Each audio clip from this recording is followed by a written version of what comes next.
Recording in progress.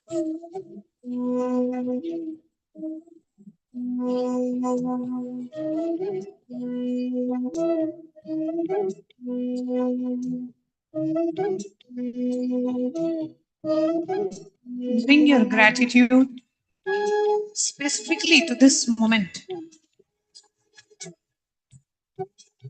that you are here, about to receive the darshan.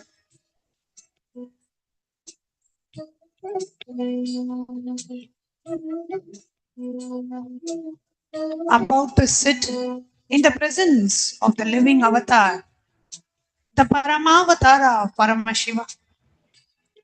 Do you understand what a rare privilege this is? What an ultimate blessing life has showered you with. Billions of souls on this planet, how many get to sit in this direct transmission of an incarnation?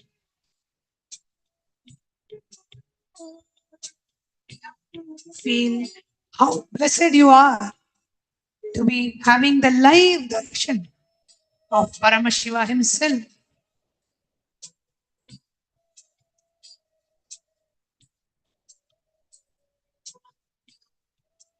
Let gratitude become not just a feeling, but your state. Let it soften every hardness in you. Let it crack open every wall inside you. Gratitude is the fastest way to make your heart available, and only an available heart can receive.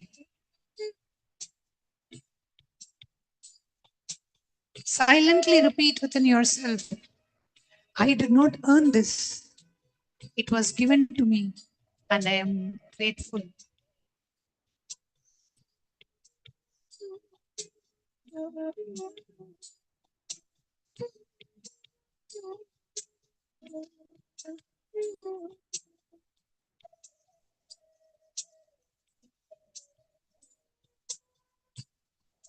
See very clearly how blessed you are to be sitting in the live darshan at the Paramavatara of Paramashiva, the ultimate incarnation of Bhagavan Paramashiva, giving you the live darshan and the live transmission, coming all the way from Kailasa, descending into a human body and being there just for you. Do you understand what a rarest of the rare privilege you have been showered with? Billions of souls on this planet, how many get to sit in this direct transmission of an incarnation?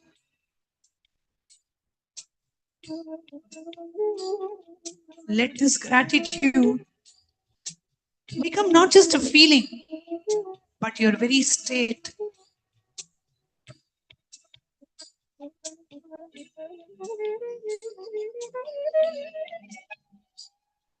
Silently repeat within yourself, I did not earn this. It was given, and I am grateful.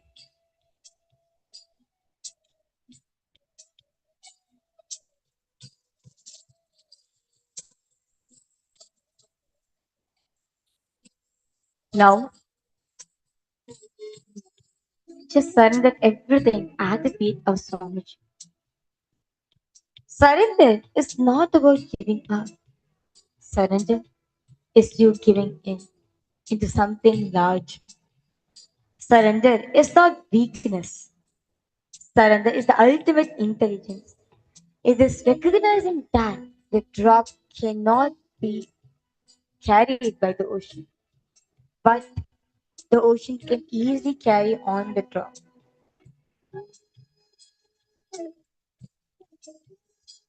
Realizing that the drop itself is an ocean, and the ocean is carrying the drop. Bring your awareness to the one thing that you're still holding on to. There is always something some worry, some agenda, some expectation. Something should happen in your life. Something should happen in the satsang. Maybe you came with a problem you desperately want solved. Maybe you came hoping for a specific experience. Maybe you're still trying to control how you appear, how you sit, whether you're doing it all right. Find that grip, that tension. It is a tension somewhere in your body, in your shoulders, in your jaw, in your belly. Now breathe into that grip, into that tension. And as you exhale, let it go. Not because you have to, but because you want, because you trust that what waits on the other side of you is far greater than anything you could ever produce, you could ever perceive. Repeat silently within yourself with full sincerity.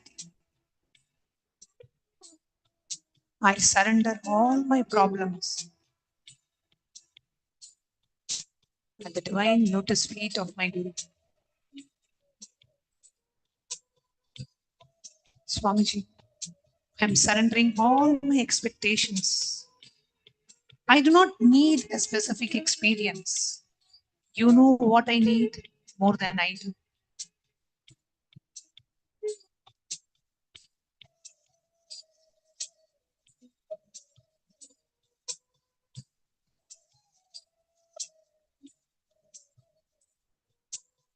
I surrender my identity. I do not need to be anyone right now. I am just the space. I am just the availability. I surrender, even my surrender. If I am doing it wrong, Swamiji, you please correct it. If I am pretending, you see through it. I hold nothing back. Feel the weight lifting. Feel the burden of you being a doer dissolving. You are not responsible for making anything happen. You are only responsible for showing up. The master, Swamiji, the supreme pontiff of Hinduism, does the rest. The transmission does the rest. Paramashiva, Swamiji himself, does the rest. You are just an empty cup. And an empty cup does not struggle to be filled. It simply receives.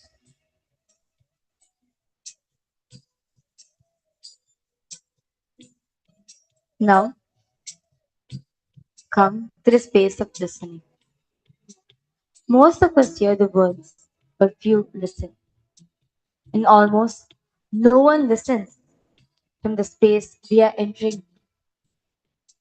Ordinary listening is filtered. The mind is busy, comparing, judging, agreeing, disagreeing, relating everything back to itself. But this applies.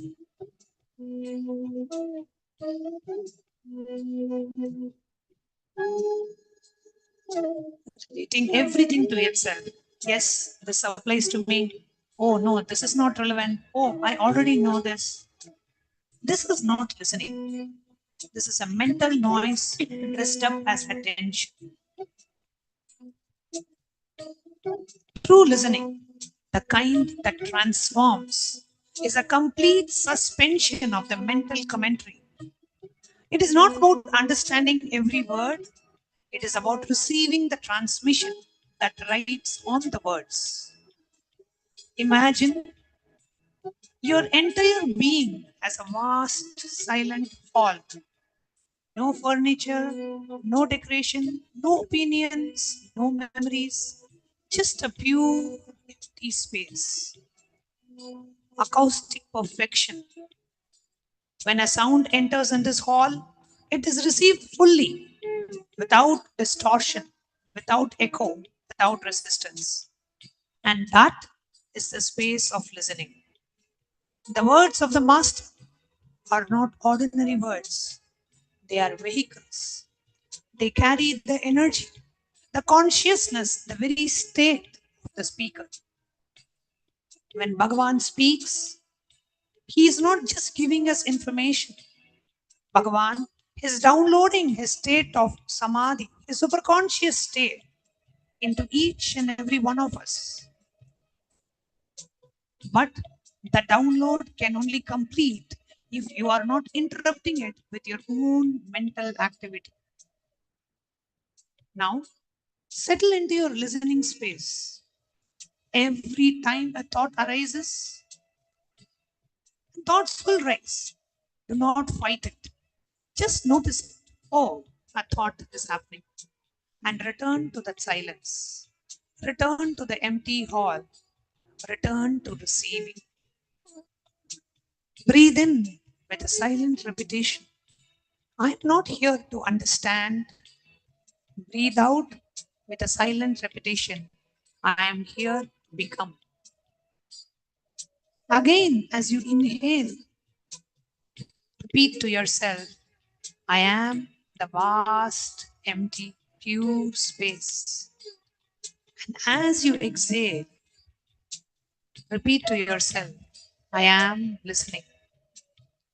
As you inhale, again, repeat to yourself your words. And as you exhale, repeat to yourself, my very being.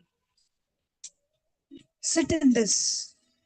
No effort, no strain, just pure openness, just pure receptivity, just the effortless attention of a child gazing at a rose, not needing to analyze, not needing to respond, just drinking in.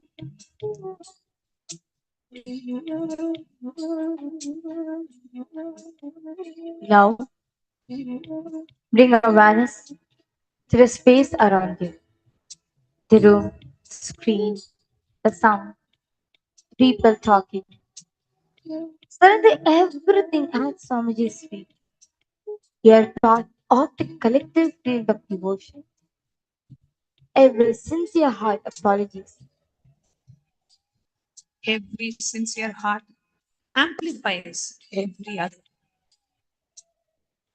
We are now creating a global hub, a global collective consciousness of thousands of beings simultaneously surrendering. Thousands of beings sitting all over the world, ready to receive, ready to surrender.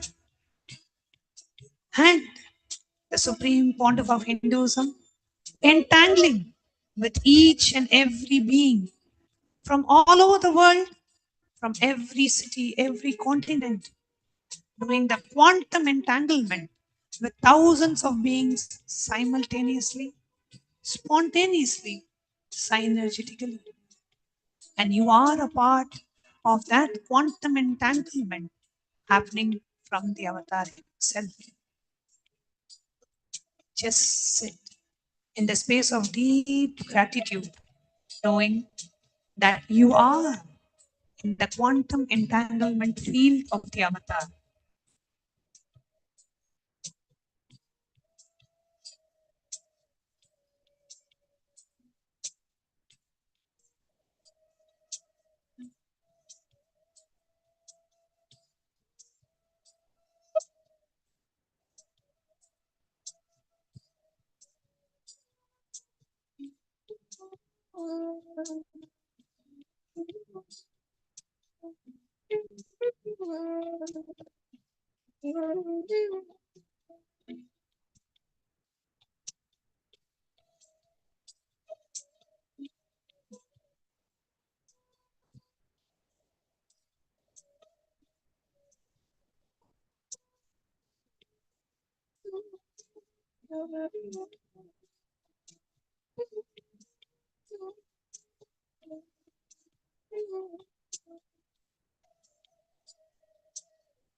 Just prepare your whole being with the space of gratitude.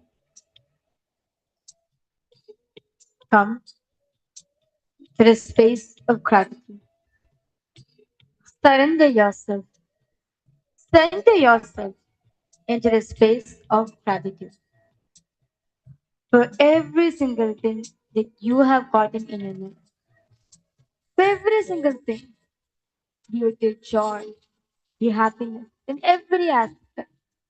You ultimately being in the human form at the same time when Paramashivam has come down in a human form. The greatest of the greatest happening, rarest to see of your gratitude at Swamiji's feet, for Swamiji coming down for all of us, showering his immense love and compassion on all of us. As Adi Shankaracharya very beautifully states in Viveka Chudamani, the three most rarest things on this planet: Manushyatva, Mumukshitva, and Mahapurusha Samshaya. The rarest of the rarest things in this universe is Manushyatva, having a human body. Mumukshutva, the seeking, being awakened in you. And Mahapurusha Samshaya, having the nearness of an enlightened being. Here, each and every one of us here, we are all so blessed to have the rarest of the rarest in this universe, a human body, a deep seeking, and the living presence of the Paramavatara of Paramashivam, the Purnavatara, the ultimate manifestation of Paramashivam, Bhagavan, offering our deepest gratitude at the divine lotus feet of our beloved Bhagavan. Be in the space of gratitude as you bring your awareness to all your three eyes. Let us get ready to receive the live darshan of the avatar. Connecting with the divine with your eyes closed is meditation. Connecting with the divine with your eyes open is darshan. Come, let us now move from meditation to darshan. Slowly, very slowly, please open your eyes.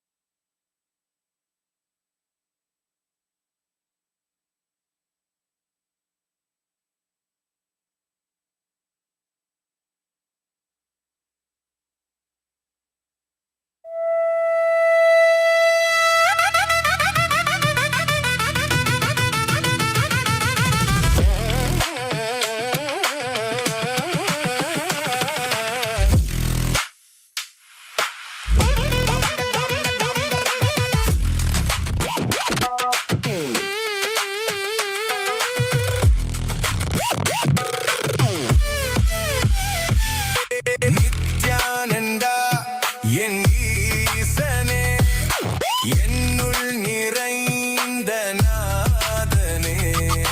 Nithyananda, உன் நாமமே என்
நிசா நீ சதானி பா நீ தபமபா விண்ணையாளும் தேவன் நீ மண்ணையாளும் ஈசன் நீ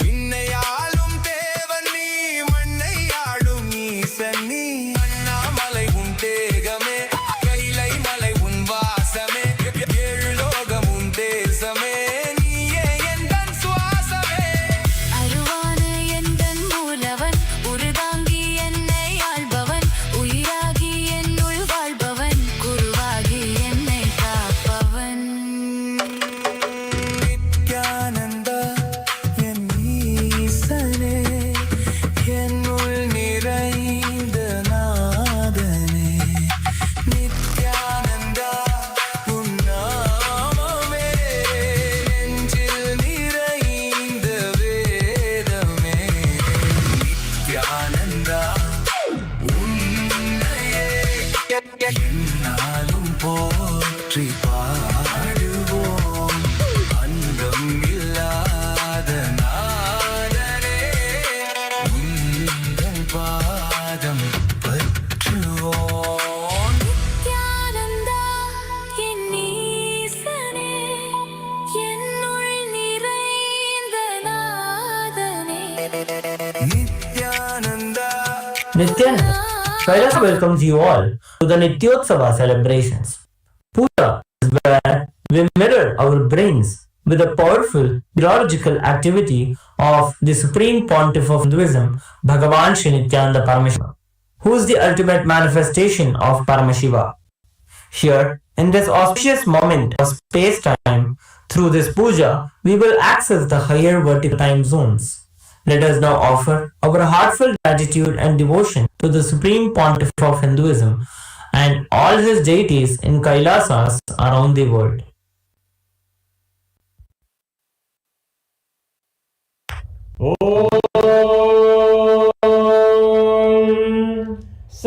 सहस्रदलपङ्कजे सकलशीतरश्मिप्रभं वराभयकराम्बुजं विमलगन्धपुष्पाम्बरं प्रसन्नवदने क्षणं सकलदेवतारूपिणं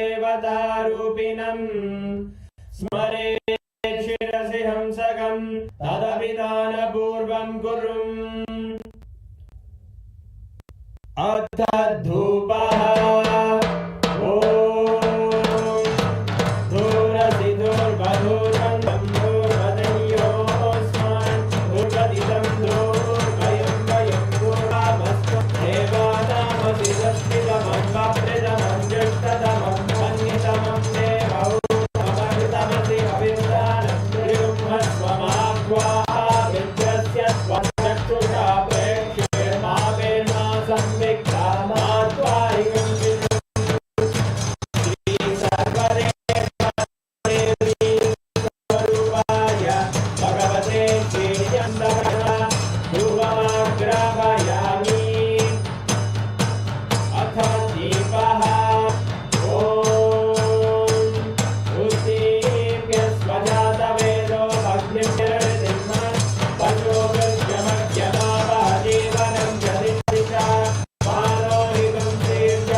दशावताराय ज्योतिस्संभस्वरूपिणे श्री कैलास प्रधानाय नित्यानन्दाय मङ्गलम् तत्त्वज्ञान प्रदाताय नित्यानन्देश्वर रूपिणे श्री कैलास प्रधानाय नित्यानन्दाय मङ्गलम् मूल प्रकृति रूपाय परमशिव शक्ति स्वरूपिणे श्री कैलास प्रधानाय नित्यानन्दाय मङ्गलम् दण्ड त्रिशूलहस्ताय काल स्वरूपिणे श्री कैलास प्रधानाय नित्यानन्दाय मङ्गलम् आदिपूज्याय देवाय सकृत्पूर्णत्वरूपिणे श्री कैलास प्रधानाय नित्यानन्दाय मङ्गलम् सर्वाभयविनाशकाय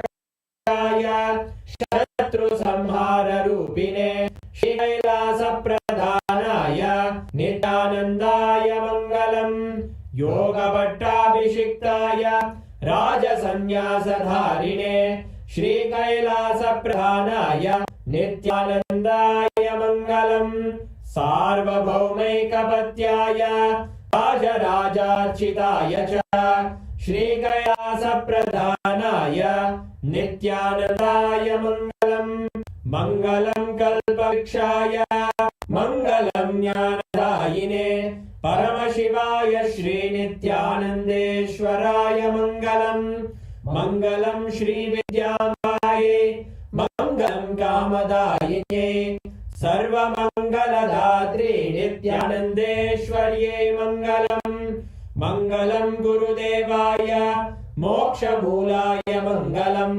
परमावताराय नित्यानन्दाय गुरवे मङ्गलम् हरि ओम् तत्सत् सर्वं भगवत् श्री नित्यानन्द परमशिव पादुकार्पणमस्तु ओम नित्यानन्दम्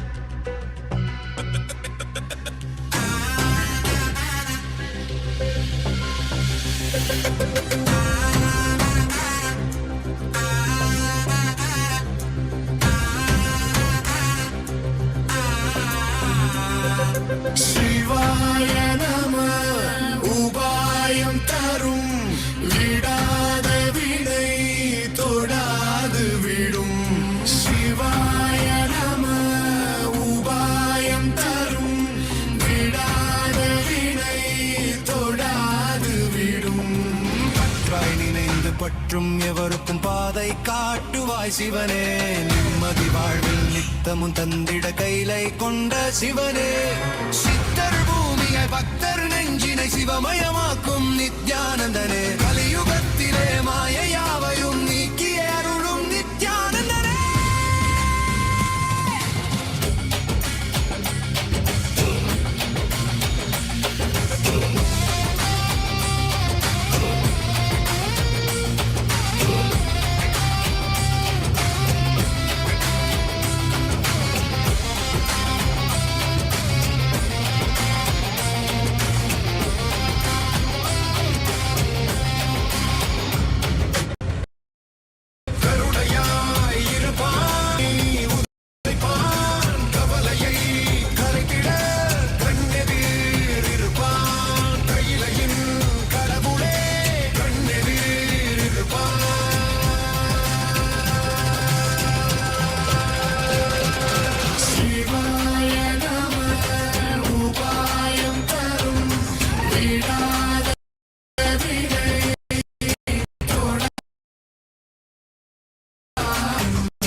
சிவனே கனலே சிவனே மணலே சிவனே காற்றே சிவனே கடலே சிவனே அருளே சிவனே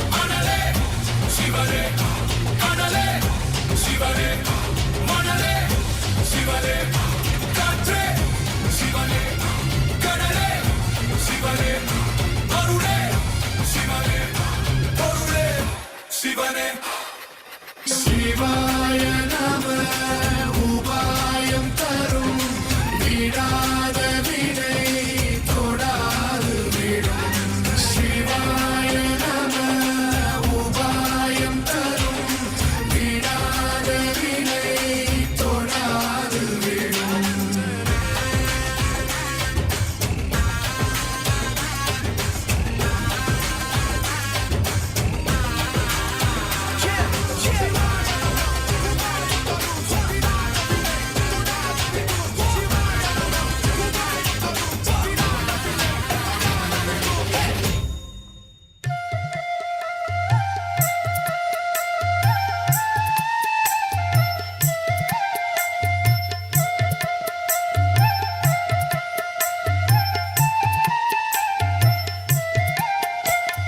ஆயர்குல மன்னன் இங்கே வந்தாச்சு நல்ல தியானம் தர நித்யன் என்று ஆயாச்சு ஆயர்குல மன்னன் இங்கே வந்தாச்சு நல்ல தியானம் தர நித்யன் என்று ஆயாச்சு ஆறுமுகன் தந்தை இங்கே வந்தாச்சு ஆறுமுகன் தந்தை இங்கே வந்தாச்சு அடநாலு முகனும் நாரணனும் சேர்ந்தாச்சு சேர்ந்தாச்சு ஆயர்குல மன்னன் இங்கே வந்தாச்சு நல்ல தியானம் தர நித்யன் என்று ஆயாச்சு ஆறுமுகன் தந்தை இங்கே வந்தாச்சு ஆறுமுகன் தந்தை இங்கே வந்தாச்சு அடநாலு முகனும் நாரணனும் சேர்ந்தாச்சு சேர்ந்தாச்சு ஆயர்குல மன்னன் இங்கே வந்தாச்சு நல்ல தியானம் தர நித்யன் என்று ஆயாச்சு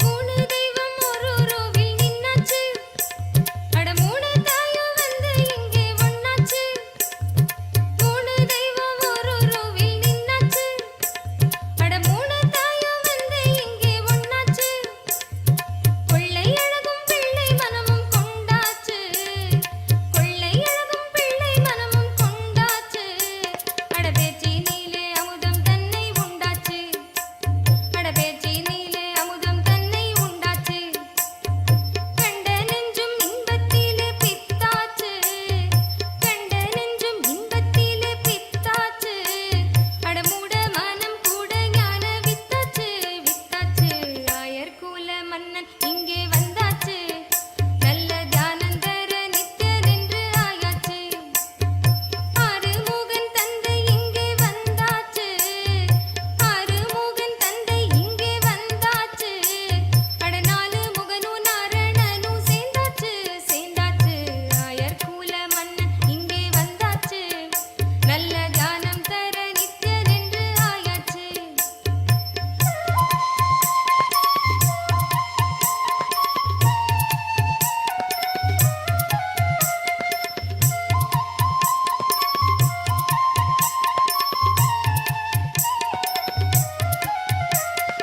ஏகமின்று மாயையாலே ரெண்டாச்சு அட ஞானத்திலே மாயை எல்லாம் வென்றாச்சு ஏகமின்று மாயையாலே ரெண்டாச்சு அட ஞானத்திலே மாயை எல்லாம் வென்றாச்சு மூணு தமிழ் நாலு வேதம் உண்டாச்சு மூணு தமிழ் நாலு வேதம் உண்டாச்சு அட பாதம் பெற்ற வேதம் கடந்து நின்றாச்சு அட பாதம் பெற்ற வேதம் கடந்து நின்றாச்சு எட்டு திசையும் ஒன்று சேரக் கண்டாச்சு ஒன்பது ரத்தினமும் சிரிப்பு ஆயாச்சு பத்து பதிகம் நீயும் பாட கேட்டாச்சு பத்து பதிகம் நீயும் பாட கேட்டாச்சு ஆனந்தம் தேடி சொர்க்கபுரியும் நித்தியபுரிக்கு வந்தாச்சு ஆயர்குல மன்னன் இங்கே வந்தாச்சு நல்ல தியானம் தர நித்யன் என்று ஆயாச்சு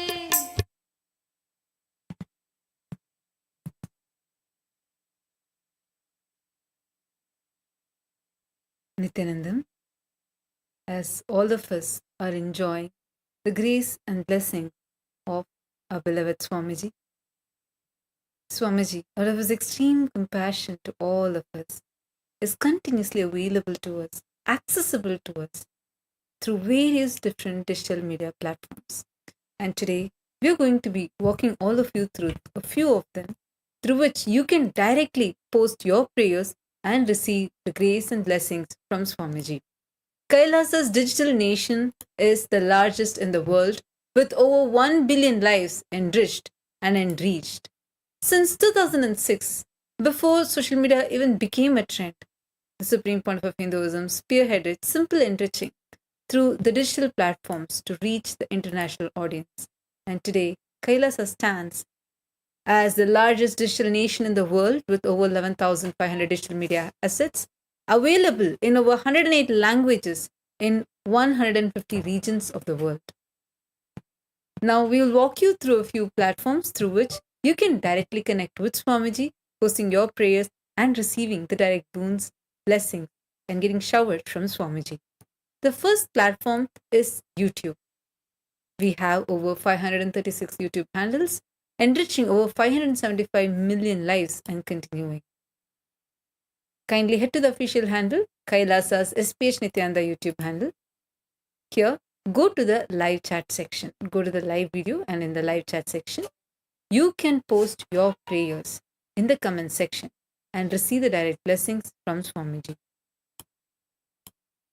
And the next handle which we have is Instagram. Our official handle on Instagram is Kailasa's SPH Nithyananda. With over 158 platforms on Instagram and having enriched over 325 million lives and continuing. Kindly take a moment to head to Kailasa's SPH Nithyananda Instagram handle and click the follow button if you haven't yet done so, as this is where you can get access to all of the latest pictures of Swamiji. And there you can go to the live video by clicking on the profile picture, and you can post your prayers and boon requests as comments below and directly receive the grace and blessing by the Supreme Pontiff of Hinduism. The next handle is Kailasa's SPH Nithyananda Paramashivam on X. Take a moment and head to this handle, which is formerly known as Twitter, and make sure to hit that follow button. Go to the topmost pinned tweet, and as a reply to the pinned tweet, using the hashtag #AskTheAvatar, you can post your prayers and receive the direct blessings from Swamiji. The next handle is Facebook. Our official Facebook page is Kailasa's SPH JGM Nithyananda Paramashivam, with over 1,156 platforms on Facebook and having enriched over 425 million lives and continuing. We request all of the viewers to take a moment and head to Kailasa's SPH JGM Nithyananda Paramashivam Facebook page, and you can click the follow button and go to the live video, and you can post your prayers and boon requests in the live comments below and receive the grace from Swamiji. Now, we will be entering into the Kailasa's parliamentary voting. Swamiji, the Supreme Pontiff of Hinduism, is giving a unique platform, unifying the global Hindu diaspora all over the world and giving us a voice where Hindus are empowered to be able to take responsible decisions for Hinduism. We welcome all the parliament members of Kailasa, the Kailasa's Chit Sabha members, and Kailasa's Rajya Sabha members who are here today with us. Now we'll be guiding all of you with today's voting subject. Take a few minutes and head to our Kailasa Parliament website where you can go ahead and cast your vote. As UNESCO continues examining AI and intangible heritage in the present day and age, the Supreme Pontiff of Hinduism, through Kailasa's Yellow Om, has collected over 1 million digital books, 15 terabytes of digital manuscripts and books, and 14,500 palm leaf manuscripts online, restoring one of the most important pillars of Hinduism. Which of the below aspect of the Supreme Pontiff of Hinduism's revival through the Yellow Om do you think has the most impact to you as a Hindu? Take a few minutes and head to the website, and you'll be able to see these options. Source scriptures and palm leaf manuscripts, the temple rituals and agamic procedures, the sacred languages and the commentary traditions, applied knowledge systems, the yoga, healing, architecture, governance, and all of the above. Take a few minutes, head to our Kailasa Parliament website, and Go ahead and cast your vote. Using the hashtag Kailasa votes, you can post on your social media handles why you have chosen what you've chosen. And the next voting question, which we have for all of Kailasa's Rajya Sabha members, is: as a Rajya Sabha member, what do you think would be the most impactful way to raise awareness about the Supreme Pontiff of Hinduism's Yellow Om initiative? And the options are: through digital media initiatives and drives. Option 2, participation in reading groups and events. Option 3, host discussions and think tanks. And option 4, all of the above. We request all of Kailasa's Rajya Sabha members to please take a moment, head to kailasa.org/Hindu-votes, where you can cast your vote, and do share this on your social media with the hashtag Kailasa vote. Now, with this, let's all continue to receive the darshan of Swamiji and receive today's powerful revelations directly from Swamiji.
simultaneously, without any contradiction. He is the whole Brahmanda, the complete cosmos, the infinite glory of all galaxies, all dimensions, all time, all space, both at once. He is smaller than the smallest and greater than the greatest, at the exact same moment. This is why in our tradition, we worship a small Shivalinga, a simple stone, and we directly experience the infinite cosmos inside it. This is why a single lamp lit with devotion can reveal the complete Jyotirlinga. Because the flame is not just fire, it is the total consciousness of Paramashiva. This is why one simple flower, offered with your heart, becomes the total offering of all the worlds. Because the flower is not just a flower, it is a compressed universe. And when you offer it, you are offering every atom, every star, every dimension. Paramashiva is fully present everywhere, not symbolically. Every single moment of your life contains his complete presence, not a fragment, not a shadow. This is not belief. Belief is weak. Belief is shaky. This is the very structure of reality. This is the foundation of the whole science. God is not far. God is closer than your own skin. God is the very substance of the you that is listening to these words right now.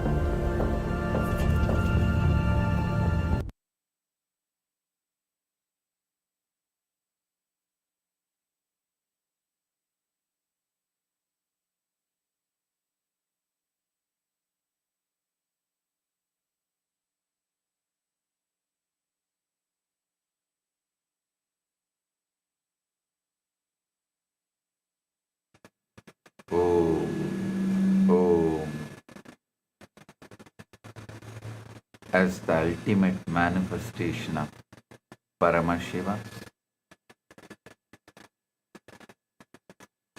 Gangadhara Murti, Ganga Visarjana Murti, I bless you all with Paramadvaita.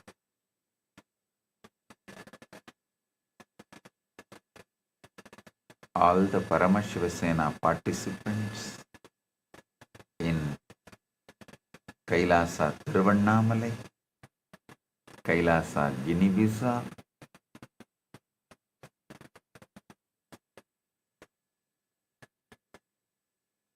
and all the Chit Sabha members, Raj Sabha members, and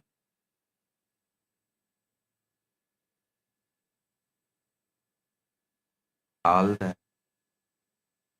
Kailasa parliamentarians, citizens,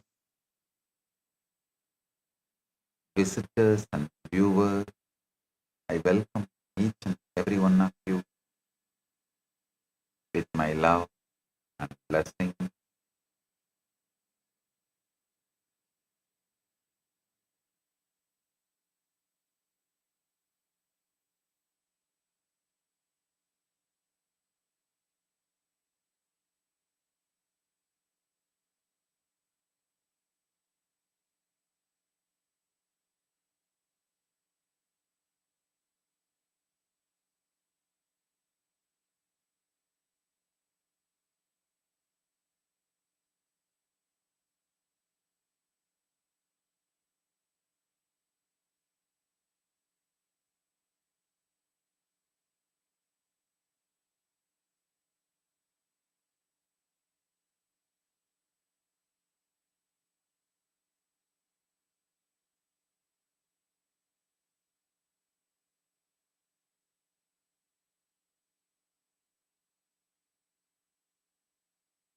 Nithyananda, Papa Samhara Nithyananda, Guruvayur Pura Nithyananda, Sri Hari Krishna Nithyananda, Paramatma Gurudeva, Papa Nivarana Deva, Paramatma Gurudeva, Papa Nivarana Deva, Nithyananda, Nithyananda, Nithyananda, Nithyananda, Nithyananda, Nithyananda, Nithyananda, Nithyananda, Nithyananda, Nithyananda, Nithyananda, Nithyananda, Nithyananda, Nithyananda, Nithyananda, Nithyananda, Nithyananda, Nithyananda, Nithyananda,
Paramashiva, direct message from Maha Kailasa.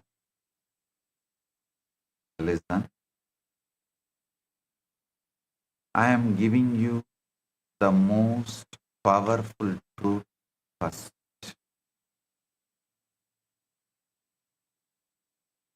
Today, I am going to initiate this truth directly as an experience to you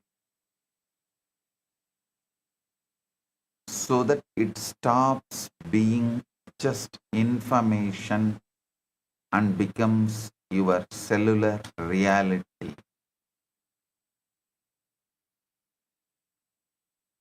When I say the universe is holographic, what does it actually mean for you right now, in this very moment?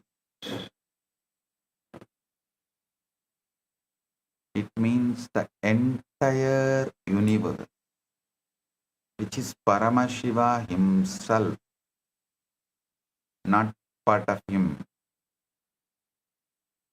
not a symbol of him, but Paramashiva in his complete, undivided, undiminished, absolute totality is available to you in every single moment of your life exactly as he is. Listen.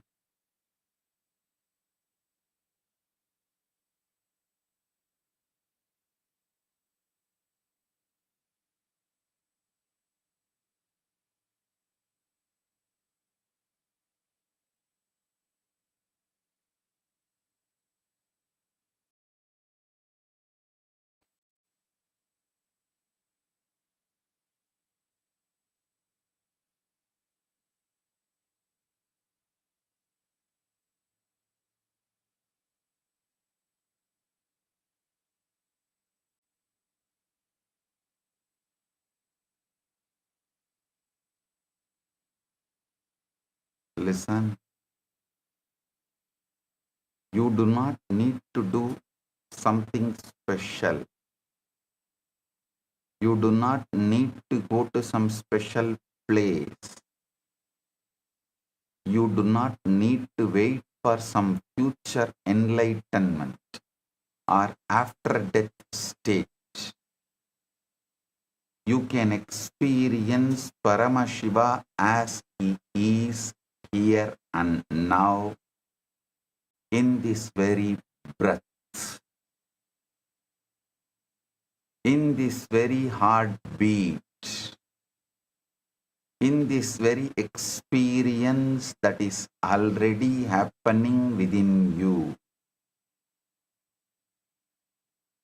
This is not a philosophy to think about.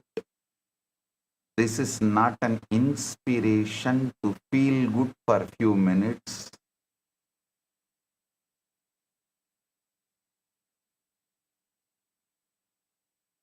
This is the technical, specific, spiritual, real, ultimate reality of existence itself. Today I am giving you the exact technology to access that reality. The technology of Shat Adva, the sixfold technology of harnessing the holographic universe.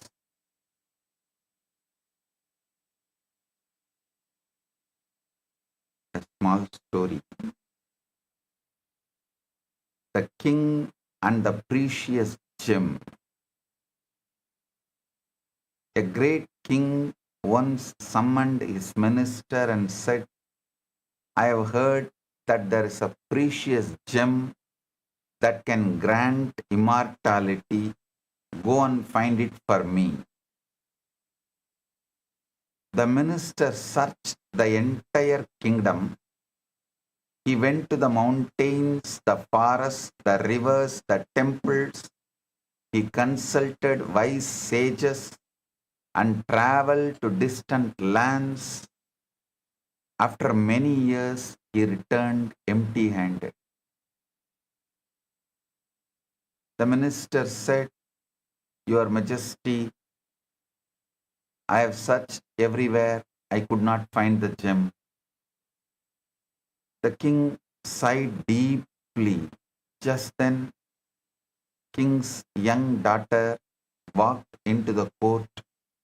She was holding a beautiful gem in her hand, playing with it. She said, "Father, why are you so sad? Look at this beautiful stone I found in your own garden." The king looked at the gem. It was exactly the gem of immortality he had been seeking. It had been in his own garden all along, right outside his palace door. The minister fell at the king's feet. "Your Majesty, forgive me. I searched the whole world, but I forgot to look where I was standing. I searched for God everywhere, then realized he was hiding in plain sight, laughing at my GPS." Just as the king's gem was in his own garden, right outside his palace door, in the most obvious place, Paramashiva is in this very moment, in this very breath, in your own heart. The minister searched mountains, forests, rivers, and temples. He went to distant lands, consulted wise sages. But the gem was where he began, at home. You are the minister. You search for Paramashiva in temples, pilgrimages, future lifetimes, and special spiritual states. Meanwhile, he is in the garden of this very moment, the moment you are living right now. The gem of immortality, Paramashiva consciousness, is not somewhere else. It's in the breath you are breathing. It's in the heartbeat you are feeling. It's in the awareness that is listening to these words.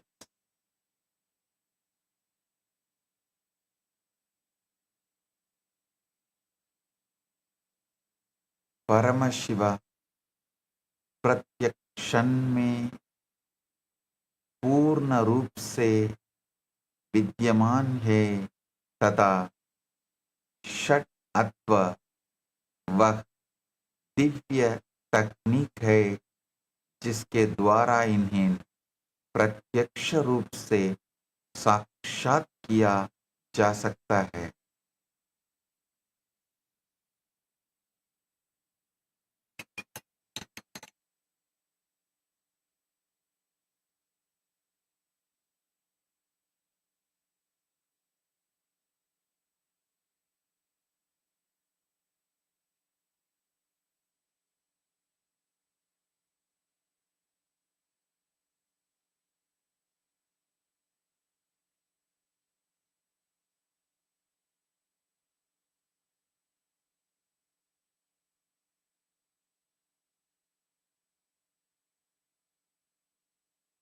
Understand the foundational revolutionary declaration of Sanatana Hindu Dharma. God is not just kept somewhere out there in the cosmos alone, distant and unreachable until after death, which is what so many other traditions teach. Our Sanatana Hindu Dharma declares something completely different, something infinitely more intimate. Paramashiva is described as the very source, the subtle in the subtlest, more intimate than your own breath, smaller than the smallest particle, and simultaneously he is the whole Brahmanda, the complete cosmos in all its gigantic infinite glory. Anoraniyan Mahato Mahiyan. He is smaller than the smallest and greater than the greatest, both at once without any contradiction. That is why in our tradition we worship a small Shivalinga and directly experience the infinite cosmos. This is why one single lamp can reveal the complete Jyotirlinga. This is why one simple flower offered with devotion becomes the total offering of all the worlds. Because Paramashiva is fully present everywhere, not symbolically but actually, not partially but completely. Every moment contains his complete presence. Every act can become a total contact with him. This is not belief. This is the very structure of reality, and this is the foundation of the whole science I am revealing today. Short story.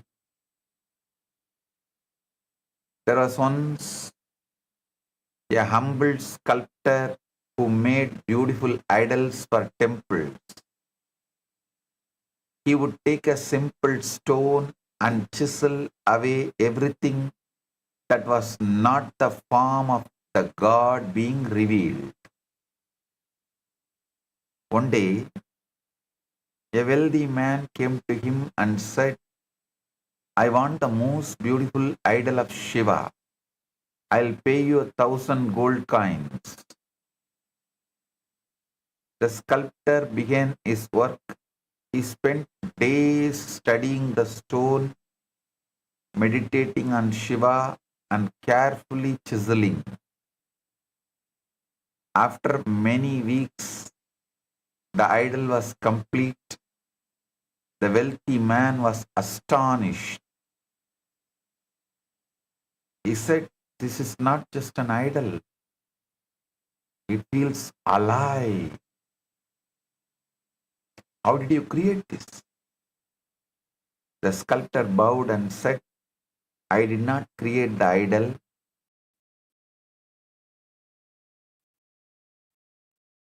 I simply removed that was the stone. The wealthy man wept, and Shiva is everywhere. Sculptor said, not everywhere as a distant concept.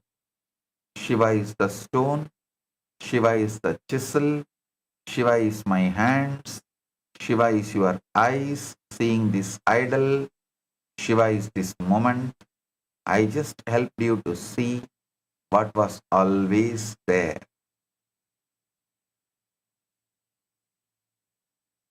The sculptor did not put Shiva into the stone. He removed what was hidden. Similarly, Paramashiva is not placed on to moments by our worship is already there. Paramashiva is not placed into moments. By our worship, he is already there. We just need to remove the veils, the ignorance, the separation, the I am this body identification to see him. Continuously trying to control, manipulate.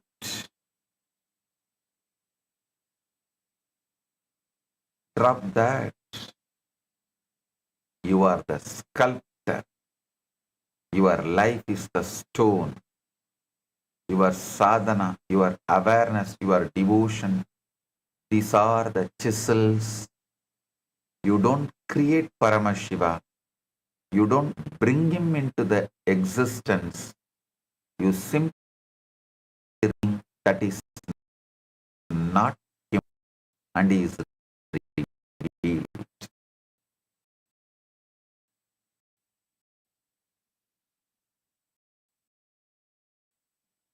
You access this is fully available in every moment.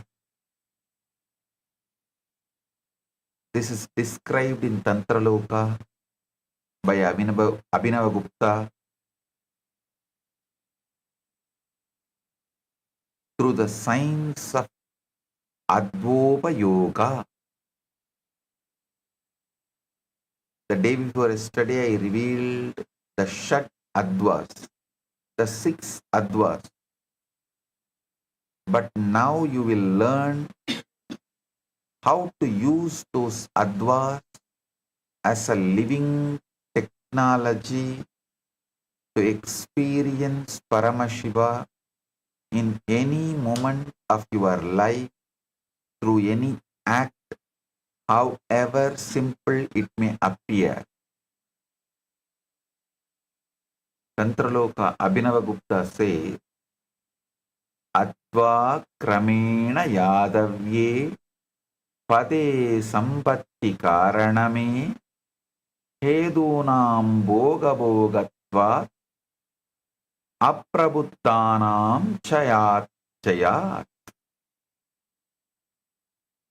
Aprabuddhanam Chaya Jayat. That's the key word.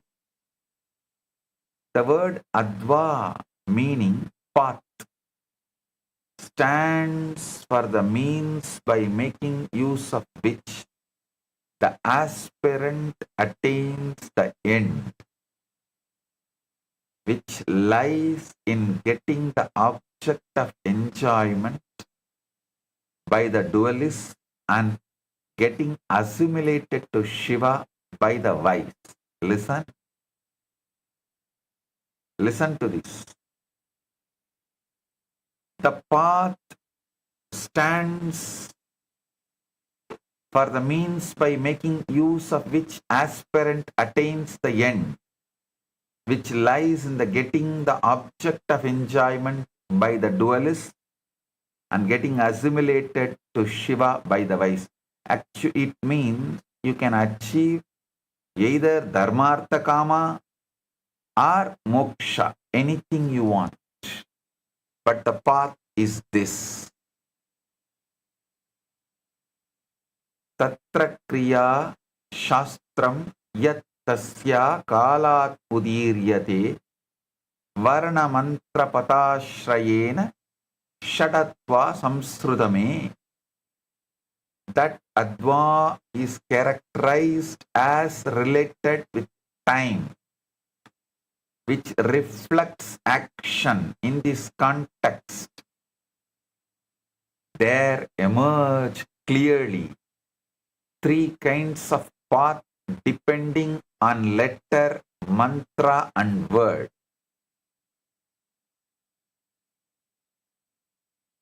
Yatmurtyatmiga tasya sadesakya idikakhyade kala tattva purartatma dvitiyo adva prakirtitaha.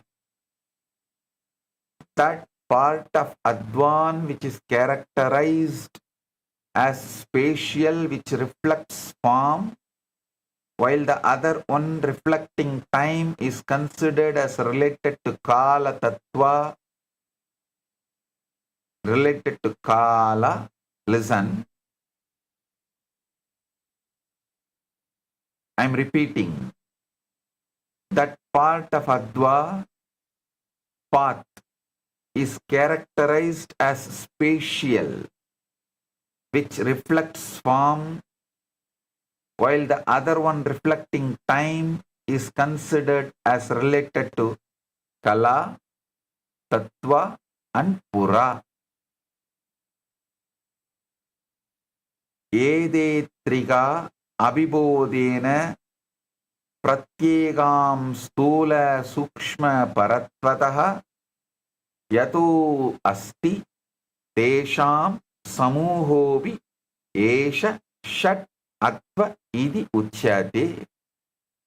Both these triads of path again are distinguished by features of grossness, subtleness and transcendence. Thus, all paths taken together become of 6 kinds. Listen. Now I'll elaborately explain. What does Adva really mean? It's not just path in the ordinary sense. The word path is the too shallow translation. That translation is too shallow. Adva means the dimensional spreads of consciousness, the precise ways in which Paramashiva stretches himself out from his pure, formless, undivided state into the manifest experience of your daily life, body, mind, world, sound, meaning, time, space. Think deeply. Do the Shravana and Manana deeply. Paramashiva is one, infinite, undivided, and yet you experience many, a physical body, a thinking mind, and an external world, sounds, words, meanings, emotions. How does the one become many without ever ceasing to be one?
Listen.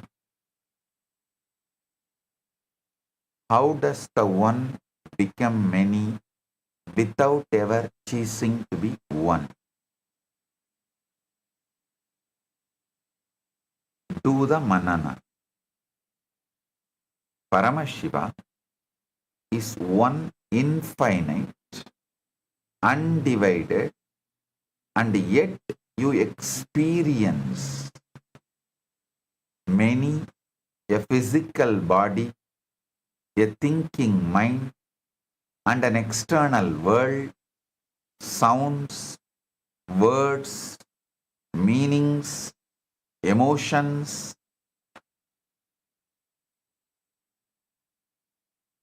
How does one become many without ever ceasing to be one? That is exactly what the science of Adva explains. Each Adva is one complete layer of how infinite encodes itself into the finite without losing its infinity. Advopayoga means using these very layers as a reverse engineering technology to decode any experience, any thought, any sensation, any act back to its source, which is Paramashiva. The 12th chapter in Tantraloka gives the exact scriptural authority when it declares the whole Adva is present in consciousness, in the body, in the prana, in the nadis, and in outer objects, and that the whole form appears everywhere.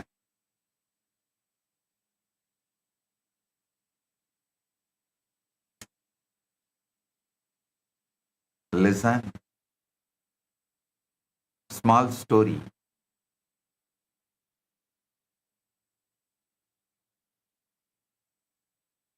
There was once a great weaver who could create the most magnificent tapestries. His tapestries were so beautiful that people said they were alive. The flowers bloomed, the birds sang, the rivers flowed, all within the cloth. A young apprentice came to him and said, "Master, how do you create such a living tapestry?" The weaver smiled and gave him a single thread. "First, understand this thread."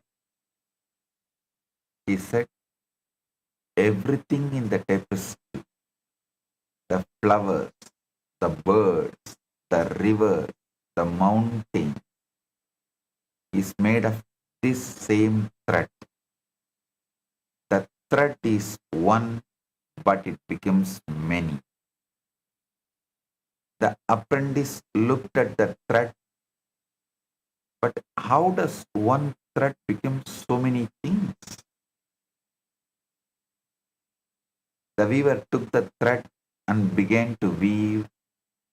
"Watch closely," he said. "The thread goes over and under. It changes direction. It makes loops. It tightens. It loosens. The same thread becomes the sky, the earth, the water, the fire, because of the patterns, the structures, the weaving. The thread is one. It never stops being thread. It is not diluted. When it becomes a flower, it is not diminished. When it becomes a bird, the thread is fully thread in every part of the tapestry.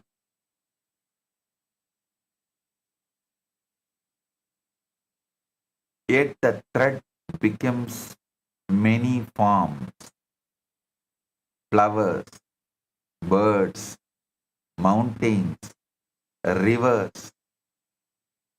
How? Through weaving the structure, the patterns, the organization. This is exactly how consciousness, Paramashiva, becomes the universe. Varna means pure sound, is the raw thread. Pure consciousness.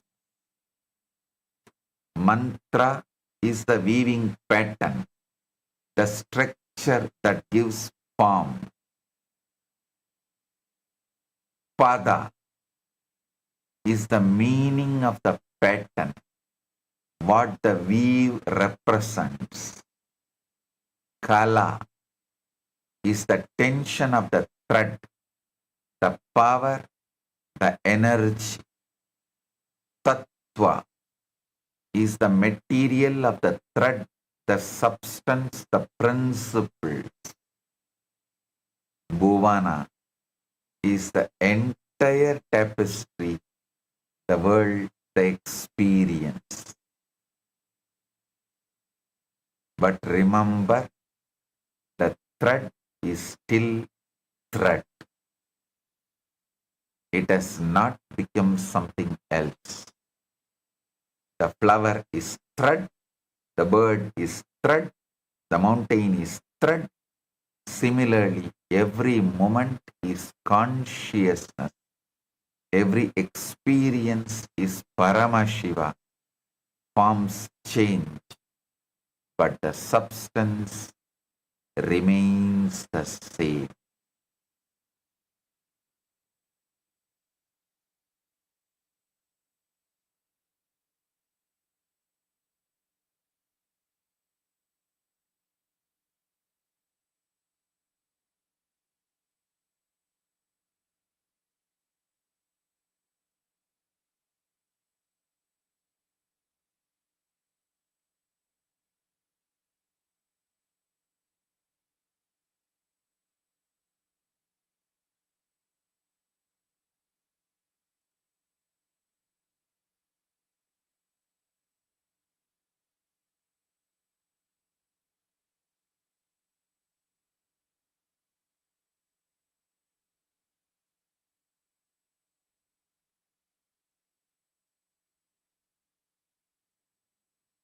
Listen.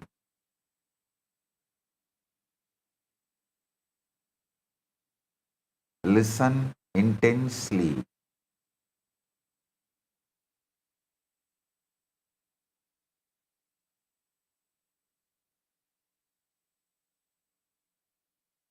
Listen intensely.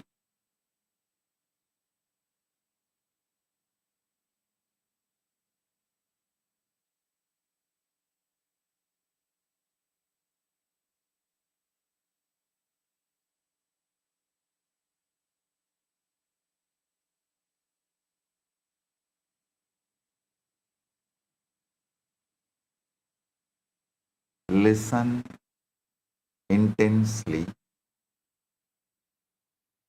There are exactly 6 advas divided into two sides that cover the entirety of existence. Vachaka side, subjective. Sound side, Vachya side, objective. Manifestation side. Each one is a precise gear in the cosmic mechanism.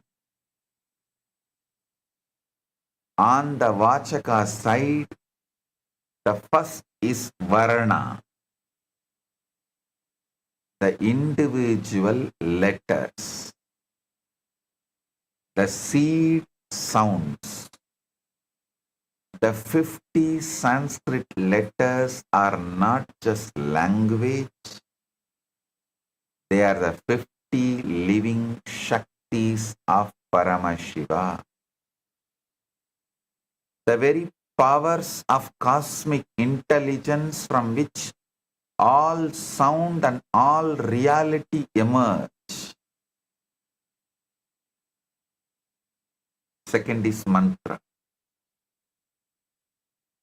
Not mere repetitive chanting, living vibrational codes,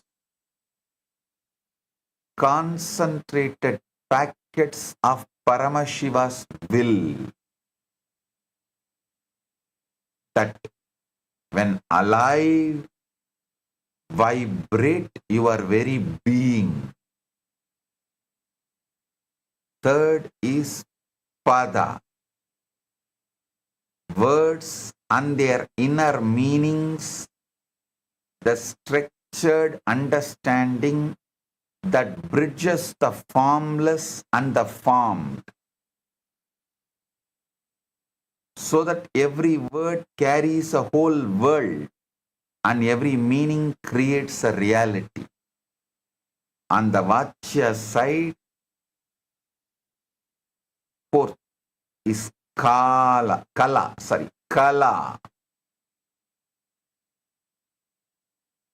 The power bands, the energy capacity that determines how much Shakti flows through any given moment. Fifth is Tattva, the building blocks, the 36 principles of pure Shiva down to earth element, so that every experience you have is literally built from these tattvas, each tattva being Paramashiva expressing as a specific principle. Sixth is Bhuvana, the worlds, the experiential fields, the 118 Bhuvanas, ranging from physical dimensions to the highest cosmic dimensions. And your current world contains within its very structure the intelligence of all the worlds. These Advas are of three types. Shuddha Adva, realm of Shiva, pure light. Shuddha Ashuddha Adva, realm of limitation and time. Ashuddha Adva, realm of mind, senses and matter. Now the crucial life-changing understanding.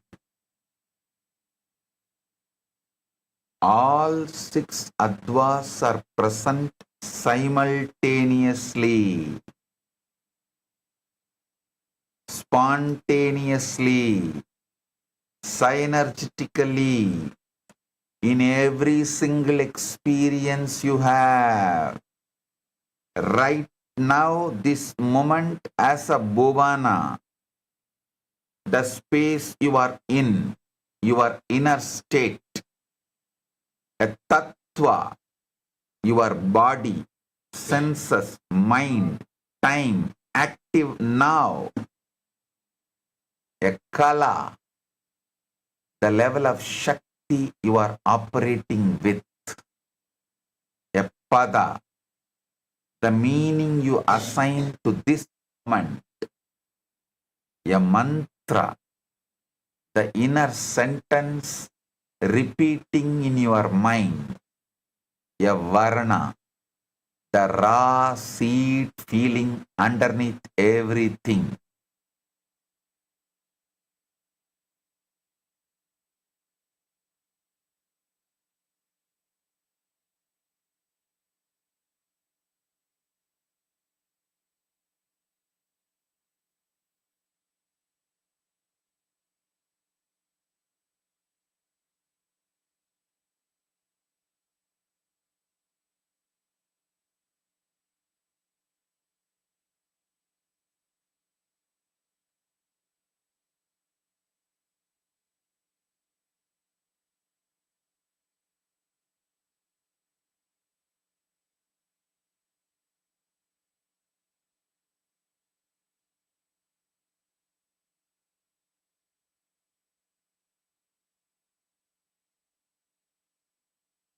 Listen carefully. A varna, raw seed peeling underneath everything.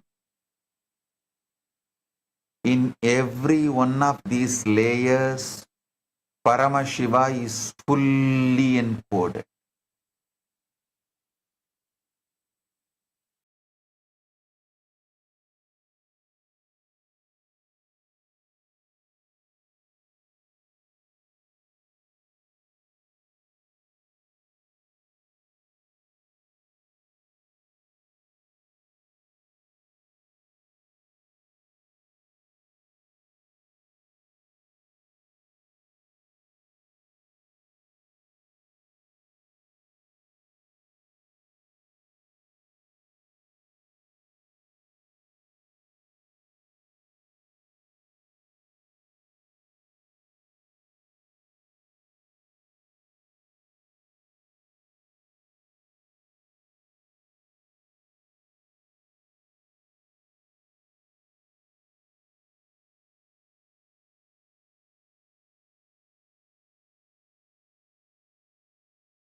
The student played each string individually, one at a time, over and over. The sound was good, but something was missing. The musician said, "Now play them all together in harmony." The student tried, but the music was chaotic and discordant. Musician took the instrument and said, "Watch closely." He placed his fingers on all 6 strings, not to stop them, but to guide them. He strummed, and the most harmonious celestial music filled the hall. The student asked, "How did you do that?" "I could only make one sound at a time." The musician smiled. "You were thinking of the string as separate. I know they're all part of one instrument, and I am playing the instrument, not the strings. The strings play together because I am one with the instrument." A beginner thinks, "I must master each string separately." But the master knows strings are not separate, they are one instrument. Similarly, the beginner thinks, "I must understand Varna, then Mantra, then Pada, then Kala, then Tattva, then Bhuvana separately." No,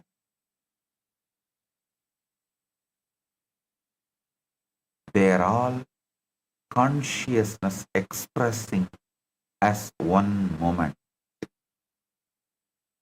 A small story.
Listen.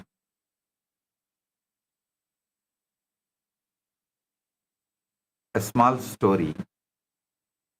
A young boy once planted a small seed in the ground. He watered it daily and watched it grow. After many years, it became a huge tree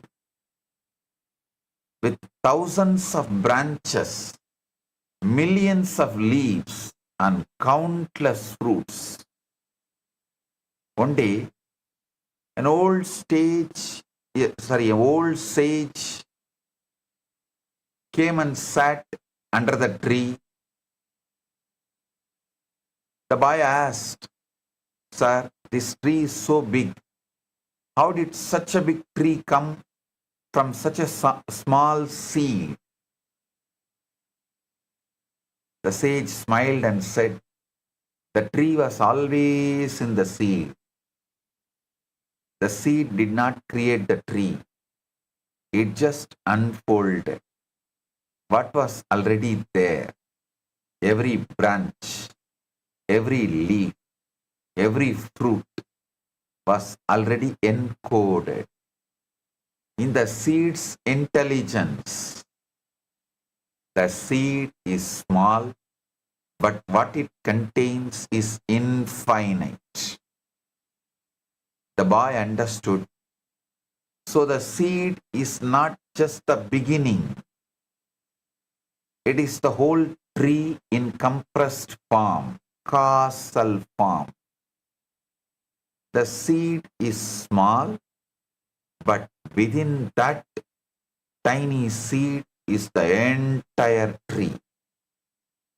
The roots, the trunk, the branches, the leaves, the flowers, the fruits, it's all there, compressed, waiting to unfold. This is exactly what a moment is. This moment seems small. It seems ordinary. It seems like just a tiny piece of time. You are just sitting and listening to this satsang. But within this moment is the entire cosmos. All the 36 tattvas, all the 118 bhuvanas, all of Paramashiva's infinite intelligence. It is all there compressed, waiting to unfold. The seed does not become tree. The seed is the tree in compressed form. Similarly, the moment does not become the cosmos. The moment is the cosmos in compressed form. When you plant a seed, you don't say, "I will wait for the tree to come." You say, "The tree is already here. I just need to let it unfold." Similarly, when you live a moment, don't say, "I will wait for Paramashiva to come." Say, "Paramashiva is already here. I just need to see him."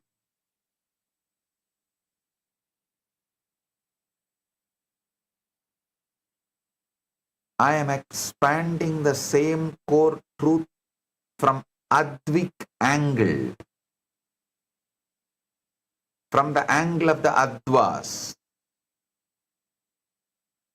Every moment, your life is a compressed cosmos. This is not poetry. It is the direct technical consequence of 6 Advas operating simultaneously in everything you experience. In this very moment, while you are listening to these words, the bhuvana of this gathering and your inner space is active. The tattvas of sound, mind, intellect and body are structured. The kala that lets you grasp this knowledge is flowing. The pada, I am receiving Paramashiva's message, is forming meaning. The mantra of some subtle inner vibration is repeating.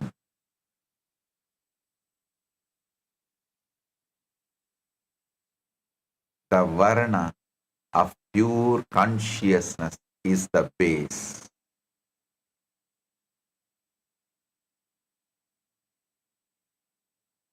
And Paramashiva, complete, is encoded in all 6 layers at once.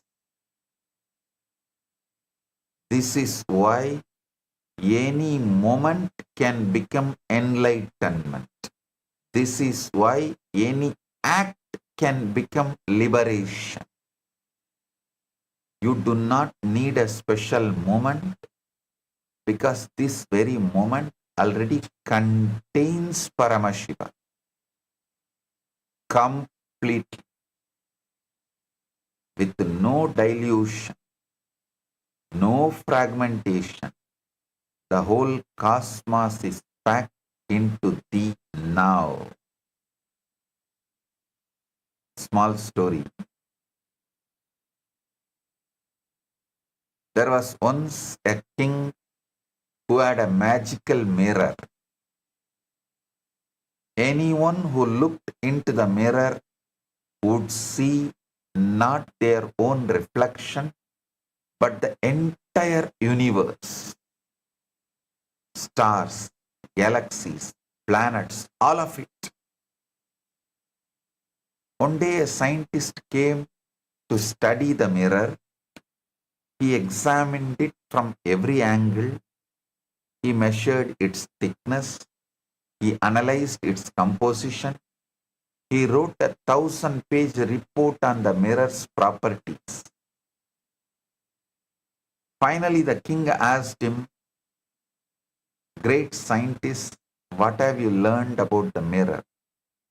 The scientist said, "I have learned that it's perfectly smooth, perfectly flat, and perfectly reflective.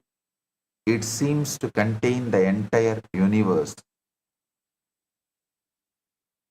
The king laughed. "You have studied the mirror, but you have not looked into it. You have analyzed its surface, but you have not seen what it shows. Mirror does not just contain the universe, it reveals the universe. You have been looking at the mirror instead of through it.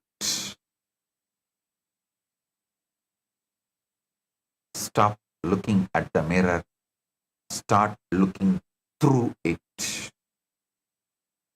Science studies the mirror of reality, the nested structures, the fractal patterns, the holographic information. And this is valuable.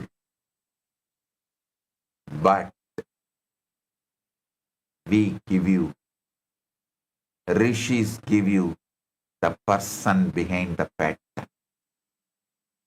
We give you the consciousness behind the information. We give you Paramashivam, the reflection, not just the mirror. Don't get lost in studying the mechanics of reality. The mechanics point to the mechanic. The mechanics point to the mechanic. The mirror points to the reflection. This moment points to Paramashiva. Look through the moment. Don't just look at it, look through it.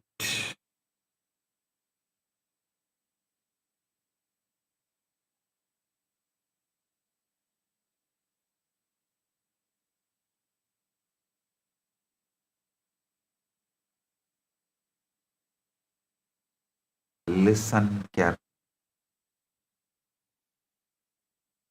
Modern science is now catching up to the cosmic truth that Paramashiva has already revealed.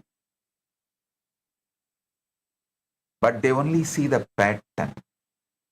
I am giving you the intelligence behind the pattern, the living consciousness behind the mathematics. Science says reality is nested. Electron around nucleus, planet around sun, solar system around galaxy. The same hierarchical pattern repeats at every scale. But science cannot tell you who is creating this nesting.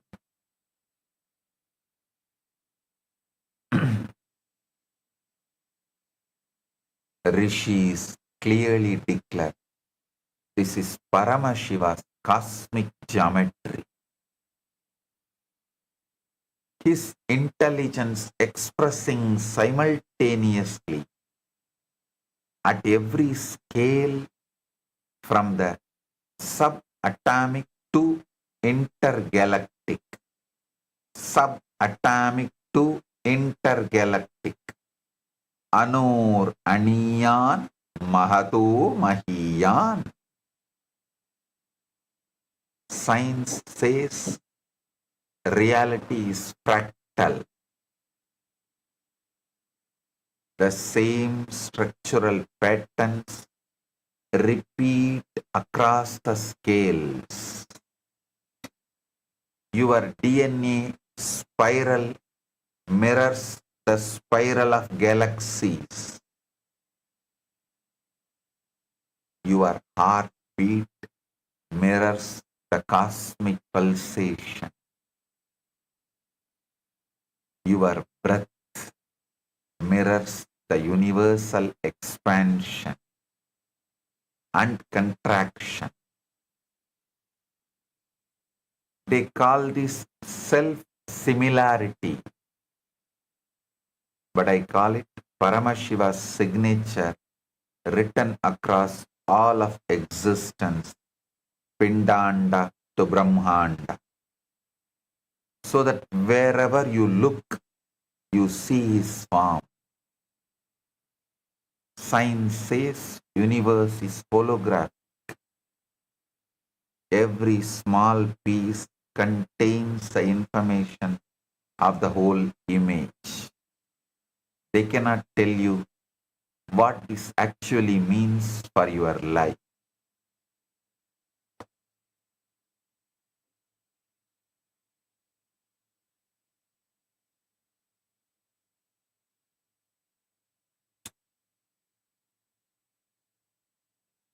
But I tell you directly, every moment of your life contains the complete Paramashiva,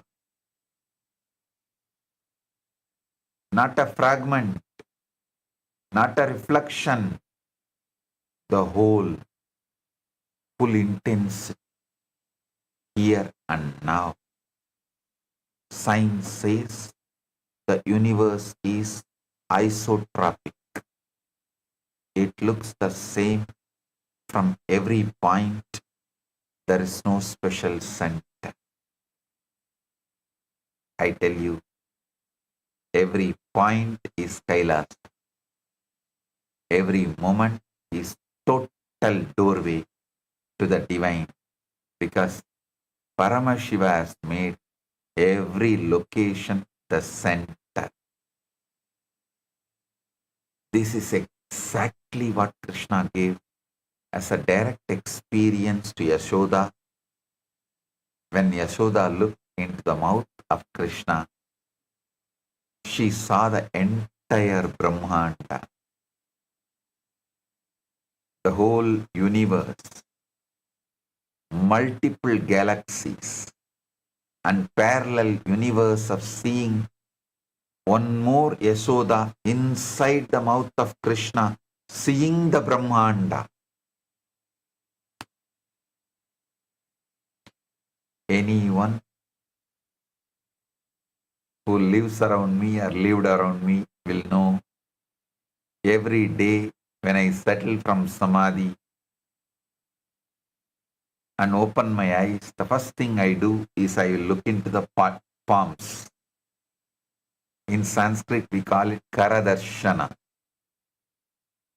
Even as a young boy, I had this as a routine. The first thing I do as soon as I wake up is I'll first have darshan of Arunachala. I'll not open my eyes till then. As soon as I see Arunachala, I look into my palms. Once one of my cousin sisters had come to stay in our house and for some festival, some Tiruvizha, celebrations, what was happening in the temple. She was so curious about what I was seeing on my palms. She used to keep asking, Swami, show me also. What is there in your palms that you keep seeing? So one day, when I was looking into my palms, she came and stood next to me. Not only started asking me to show, she was almost like nagging. So I said, all right, see here, and showed her my palm. Suddenly she saw the source of the whole cosmos, Devi, Bhuvaneshwari, Parashakti, exactly the form in which she gave me darshan, and she resides into this being in my palms. She was amazed and wonderstruck. She could not process anything for the next few seconds. She's still alive. She has even spoken about it in one of her reminiscences. She stood there gazing into my palms. Neuroscience reveals predictive processing. Your brain constructs reality through hierarchical layers of interpretation, not by passively receiving it. This is the Advik structure operating in your very cognition. Paramashiva's six-fold technology running as your nervous system, filtering infinite data through tattvas, kalas and bhuvanas. Small video, you can watch it. In the ancient temple settlement of Tiruvannamalai, nestled beneath the sacred fire-born hill of Arunachala. Arunachala, the hill that is no mere hill at all, but Lord Shiva himself, standing eternally as primordial light. There, in that sacred land, the Supreme Absolute, Paramashiva, willed to walk the earth in a form that mortal eyes could behold. He was born as a child of extraordinary effulgence, Supreme Pontiff of Hinduism, BHAGAVAN Nithyananda Paramashivam. Every dawn, in that mystical hour belonging neither to night nor to day, the divine child would awaken upon his simple woven mat, yet his eyes would remain closed. He would walk toward the small wooden window that opened directly to the sacred Arunachala, and there he would slowly open his eyes, and the very first sight to enter his waking vision would be the majestic crest of Arunachala. After beholding Arunachala, he would lower his gaze gently toward his own lotus-like palms. In that same household lived his young cousin's sister. Day after day, she watched her extraordinary brother repeat this mysterious ritual, and within her a question burned constantly. What was he seeing in his palm? After the young girl pleaded with deep sincerity, the avatar slowly closed his palm into a fist. See, Parashakti. It became a luminous gateway, a womb of blazing conscious light. And there, within the center of that infinite darkness, she beheld her, Parashakti herself.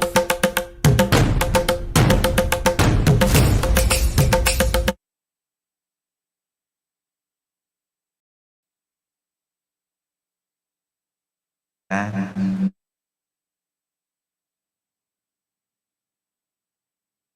now I want to tell you something extraordinary. To grasp Shuddha Adva, realm of pure, non-atomic, luminous, spiritual energy, before it condenses into the heavy physical universe, we can look at the modern cosmological and astrophysical phenomena as an allegory. First, the pre-Big Bang singularity. This mirrors Shiva Tattva in Shuddha Adva. Before the Big Bang, the universe was an infinitely dense, infinitely hot, pointing, listen carefully, before the Big Bang, the universe was an infinitely dense, infinitely hot point containing all the potential matter, energy, time, and space completely unified. This represents reality in its most concentrated, unmanifest state. Pure consciousness before a single wave of creation or movement has occurred. Second, the inflationary epoch. This matches Shakti Tattva.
Epoch. This matches Shakti Tattva. In the first trillionth of a second of Big Bang, the universe underwent cosmic inflation, expanding exponentially. It was a realm of pure fluid plasma, boundless kinetic energy, not with the so solid atoms yet formed. This is the cosmic dynamic drive where the potential energy of the singularity wakes up and prepares to project outward. It is pure light and power, entirely free from the gravitational weight of the physical matter. Third, primordial cosmic light, the cosmic microwave background. This represents Sadashiva and Ishvara Tattvas. As the early universe expanded, it was filled with highly energetic, perfectly uniform photons that traveled across space without being blocked by planets, dust, or rocks, because nothing solid existed yet.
Listen, this is the state of perfect, unobstructed, luminous symmetry, where ideas and structures exist as pure blueprints of light. Before they are pulled down into friction, darkness, and chaotic gravity of the physical and elemental universe of Ashuddha Adva. Understand this whole description. If needed, listen to this satsang 3-4 times.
Listen, a small story. Man was dying of thirst in the middle of the desert. He stumbled upon a small pool of water. He drank from it and immediately felt better. But then he looked around and saw that the pool was actually connected.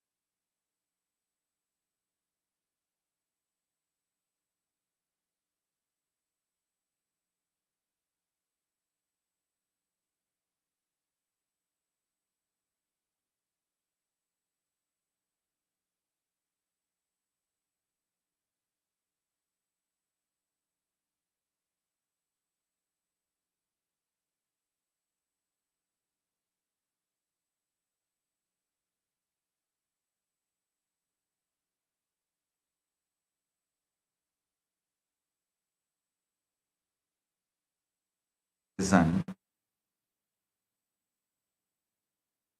I was narrating a small story. Sorry for the technical glitch. I'll repeat.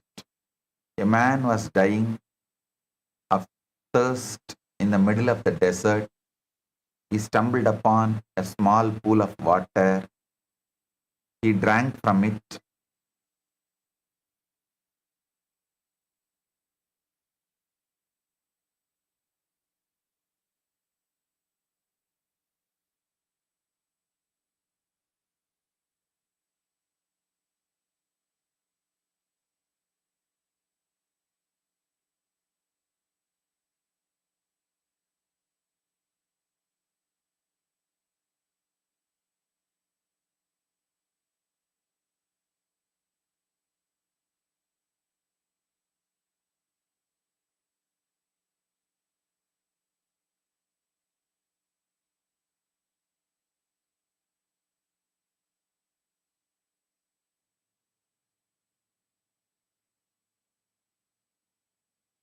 Listen, a man was dying of thirst in the middle of the desert. He stumbled upon a small pool of water. He drank from it and immediately felt better. But then he looked around and saw that the pool was actually connected to an underground river that flowed into the ocean. The ocean was just a few miles away. He was shocked. I was dying of thirst in the desert and the ocean was just few miles away. If only I had known, I would not have suffered so much. You are the thirsty man. The desert is the material world where you feel dry, empty and separate. Ocean is Paramashiva, infinite, everywhere, always available. But you have been drinking from small pools, tiny moments of happiness, brief pleasures, temporary satisfactions. You don't realize that you are standing on top of a massive underground river that flows directly into the infinite ocean of consciousness. The ocean is available right now, right beneath your feet. You don't need to cross the desert. You don't need to find the ocean. The ocean is already underneath you. The ocean is already underneath you. It's already flowing through you. You just need to dig. The advas are the digging. The help you need actually is just knowledge of the Advas. They help you break through the sand of ignorance and reach the water of Paramashivam. I return again to the fundamental truth. Look at what modern science reveals. A nested, fractal, holographic, isotropic reality where every part contains the whole and every point is equally the center. This is exactly what I have been telling you from the beginning. Paramashiva in his complete undivided form is available in every moment. Not some piece of him, not a diluted version, the full, blazing, all-pervading consciousness right here, right now. So the question has never been whether he is available. He is available. He has always been available. He cannot be not available because he is the very substance of all that is. The question is whether you have the technology to access that availability or not. That's all. That technology is Shat Adva. And the bandwidth where it works most directly is Shuddha Adva. Now understand the complete structural map that explains liberation. Total reality consists of 36 tattvas organized across 3 realms. Shuddha Adva, 5 pure tattvas. Realm of Shiva, pure light. Shuddha Ashuddha Adva, 7 mixed tattvas. Realm of limitation and time. Ashuddha Adva, 24 pure tattvas. Realm of mind, senses and matter. The lower 31 tattvas, 24 impure plus 7 mixed. These are the layered knots of body, senses, time, karma, limitation and ignorance that keep the soul rotating in bondage.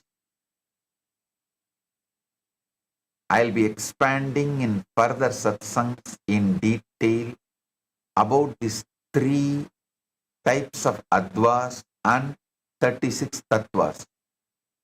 Now understand, transcending them is the process of moving into permanent Shuddha Tattva consciousness.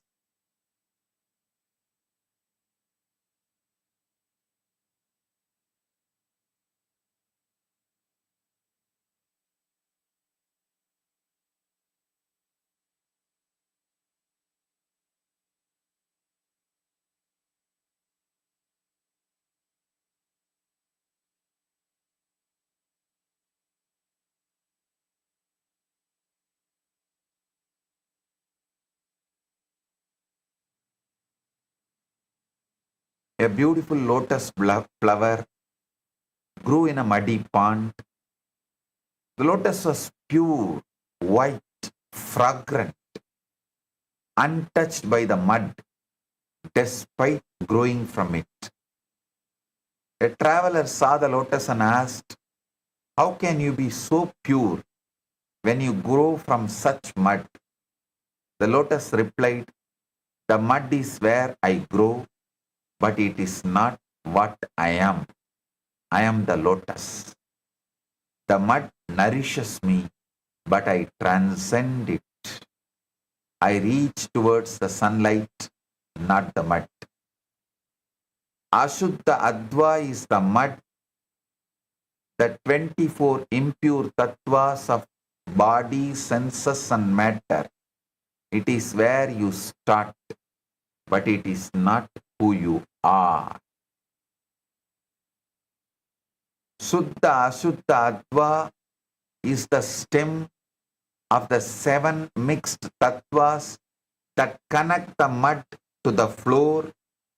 It is where you struggle, where you feel limited by time and karma.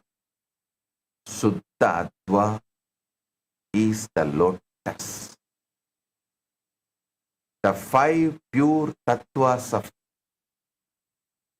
Shiva consciousness. It is where you bloom. It is where you are pure, untainted and luminous. You are the lotus. You may be growing in the mud of the material world. You may be pushing through the stem of the time and karma, but your ultimate nature is the flower, pure, fragrant and reaching towards the light. The lotus does not become the flower. It is already is the flower, just waiting to bloom. Similarly, you don't become Paramashiva. You are already are Paramashiva. You already are Paramashiva, just waiting to recognize it.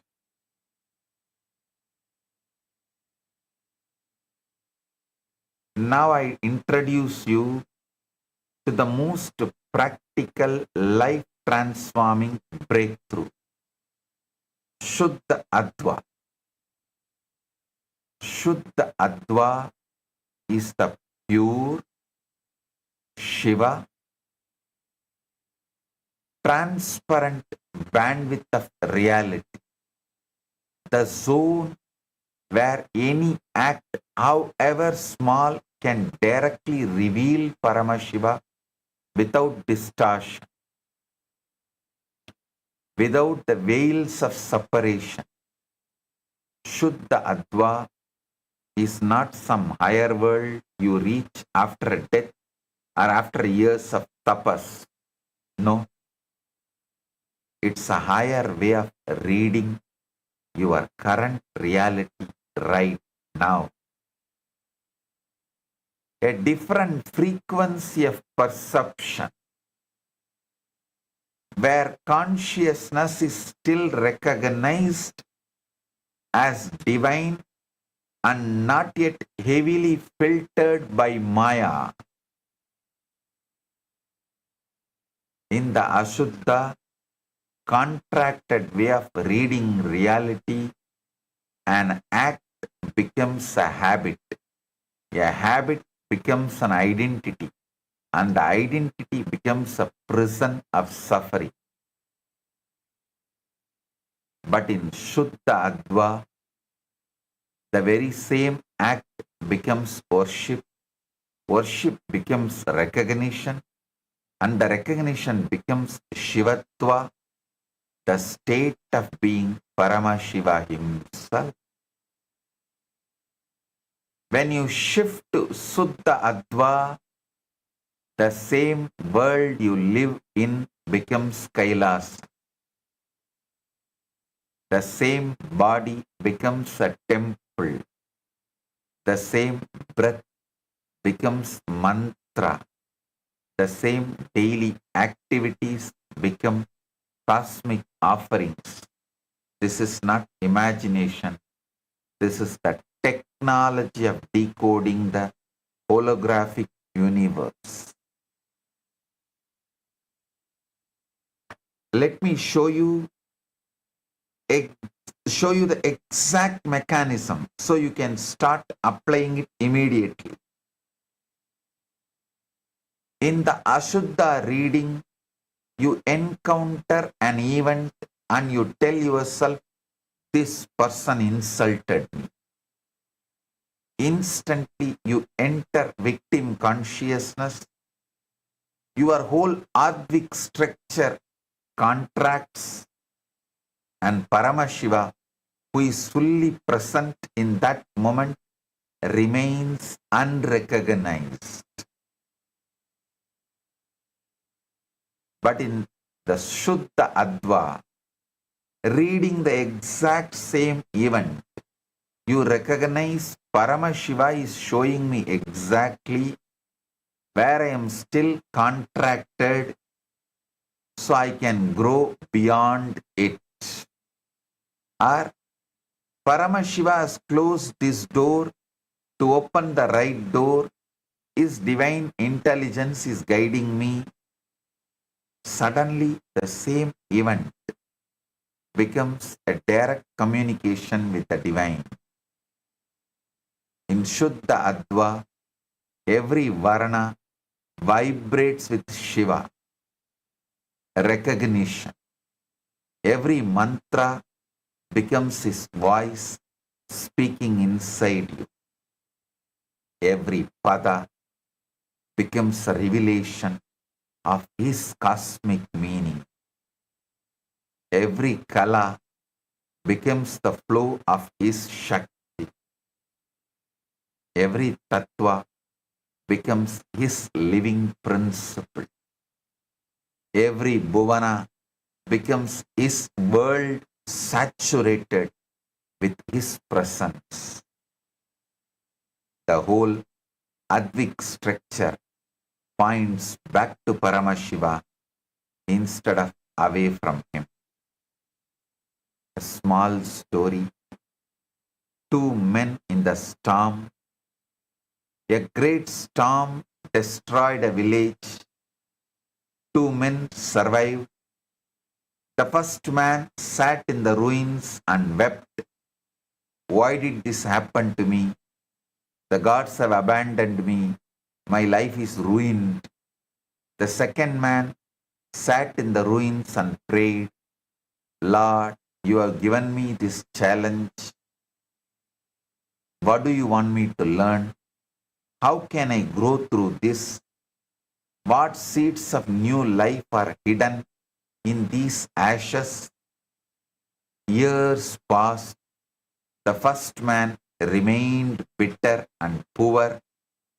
The second man built a new village stronger than the first and became its leader. Someone asked the second man, how did you rebuild so quickly? He replied, the storm took my houses, but it did not take my God. I saw God in the storm. I saw God in the destruction. I saw God in the opportunity to build anew. Two men experienced exact same event, a devastating storm. The first man saw only the destruction, Ashuddha Adva. Reading, the Ashuddha Adva reading. The second man saw the destruction and the opportunity, Shuddha Adva reading. The event was the same, the difference was the reading of the event. Now,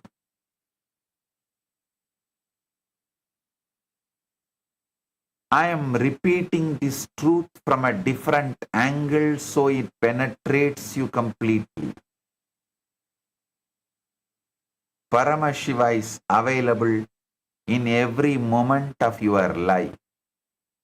Not just when you are in temple, but in your kitchen, in your office, in the middle of a crisis, in the peak of joy, in the most ordinary breath.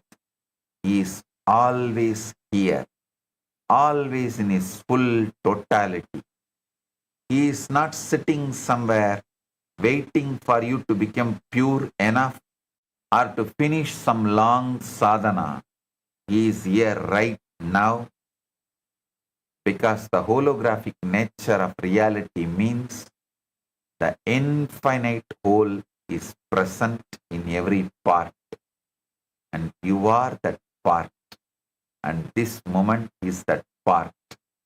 Every breath you take is a compressed cosmos containing the complete Paramashiva. Every thought is a capsule of his intelligence. Every act is a potential doorway to total liberation. You do not need another universe. You need awakened Advik Vish.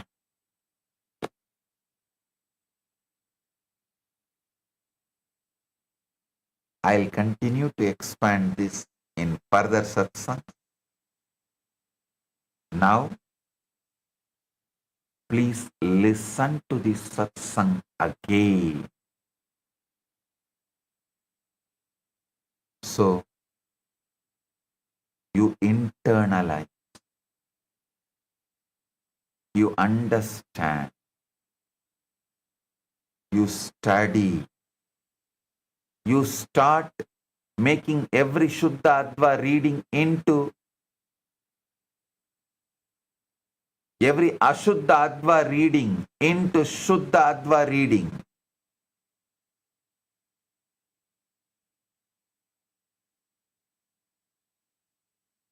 Whenever things happen in your life, anything happening in your life, even now, instead of doing Ashuddha Adva reading of this moment, do Shuddha Adva reading of this moment.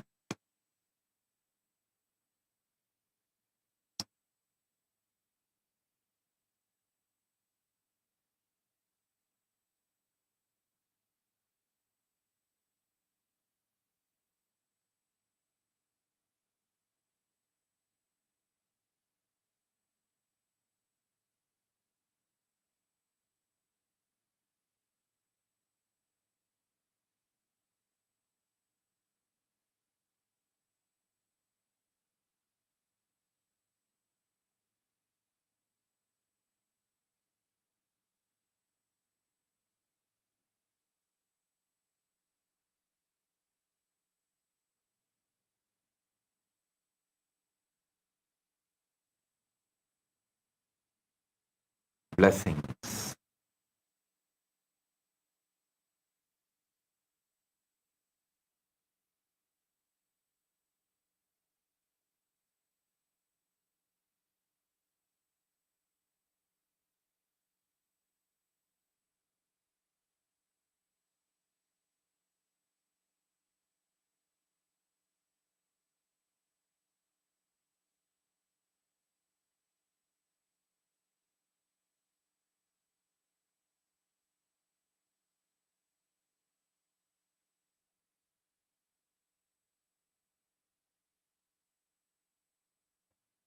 Two beautiful digital gifts for all of you. One, the digital book Guru Bhakti and Surya Yantra. Receive both, enjoy it, manifest Paramashiva. Wake up to Paramashiva, realize Paramashiva. With this, I bless you all with Paramadvaita. Paramashivoham.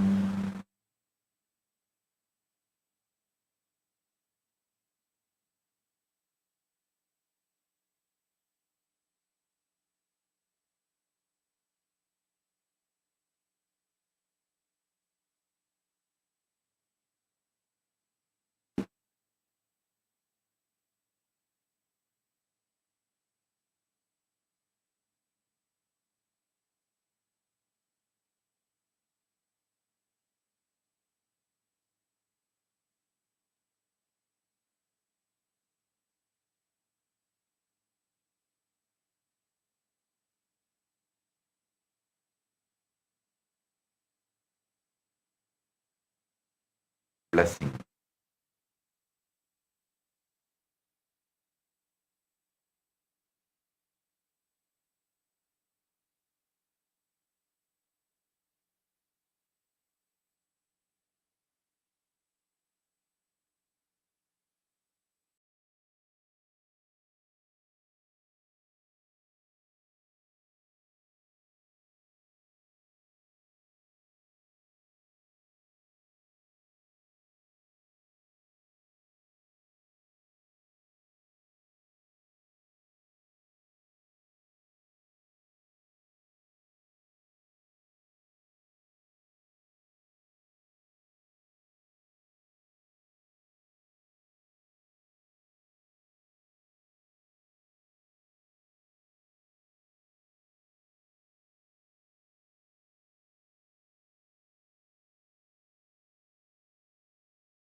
you type it out, when you write it, they become a part of you.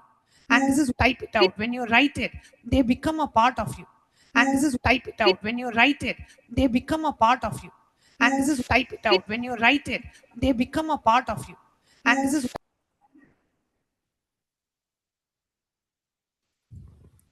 And that's one of the powerful techniques Swamiji gave for Ekasanta Grahya. He says, just listen to the satsang, and after the satsang, whatever comes up in you, just keep writing, just keep writing. So, as a part, as a way to practice that Ekasanta Grahya, being able to just receive, just listening to it once, being able to imbibe it completely, right after the satsang. Without looking at the notes, without looking at any pointers, whatever you remember, just keep typing it as your feedback under the live feed, as a comment under the live feed. That's the best way for you to practice and for you to manifest the power of Ekasanta Grahya, where you listen and you are able to cognize every single point that Bhagavan revealed in the satsang today. So that being said, we'll now be doing entering into a very quick round of power manifestation, because anytime you receive these tools, anytime you sit in the presence of Swamiji, today literally it was almost 2.5 hours, we got to experience that live presence of Swamiji. So we are all pregnant with that super conscious energy of the avatar. Now let's use it to manifest these powers. Yes. So today for all the participants, today we are going to be manifesting the power of remote vision. So what exactly we're going to be doing? We're going to be projecting a longitude, latitude of a certain place. So what you're going to be doing, you're going to be scanning and revealing the location. Basically, you're going to be seeing that location and describing how that location looks like, okay? So let's now enter into the power manifestation.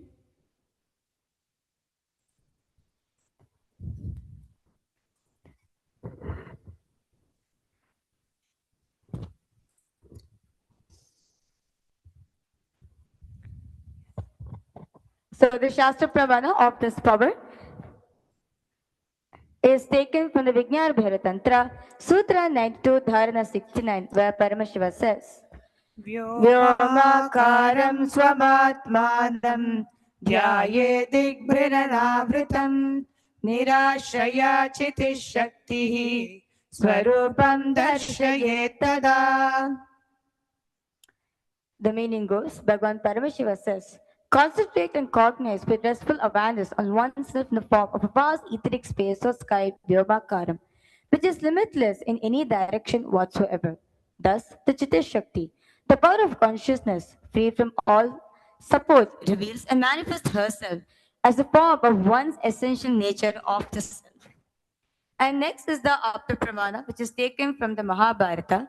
In the Hindu Purana Mahabharata, the whole war, the sacred scripture Bhagavad Gita, is narrated to the blind king Dhritarashtra by his trusted charity Sanjaya. Sanjaya is initiated into the third eye power of Dura Drishti, remote vision, and Dura Shruti, the power of hearing remote distances. It is through Sanjaya's narration that humanity has received the sacred scripture Bhagavad Gita. The next is the Atma Pramana, which is the experience of Bhagavan, the Supreme Pontiff of Hinduism, Bhagavan Nithyananda Paramashivam. The 360-degree vision of Bhagavan's third eye, and how Bhagavan manifested the power of remote vision. Now, Swami Narayana Swami Tata was one of the gurus of the Supreme Pontiff of Hinduism, who was well known in Tiruvannamalai to see remote distances at ease. He used to have a mirror in which he used to apply the Jnananjana, and not only he'll be able to see, he'll be able to show others as well. One day, a senior police officer came to Narayana Swami Tata seeking help to find a thief whom they were searching for the last 1 week. Narayana Swami Tata turned to the young avatar and asked Bhagavan to see the whereabouts in the mirror with the Jnananjana applied and show the police officer. The young avatar not only saw the whereabouts of the thief in the mirror, but he was also able to show the same to the police officer, after which the thief was caught in the same location as revealed by the young avatar.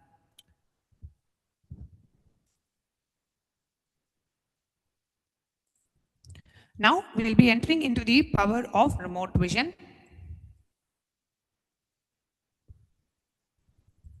We'll now be projecting a specific location, and we'll be asking you to scan this location.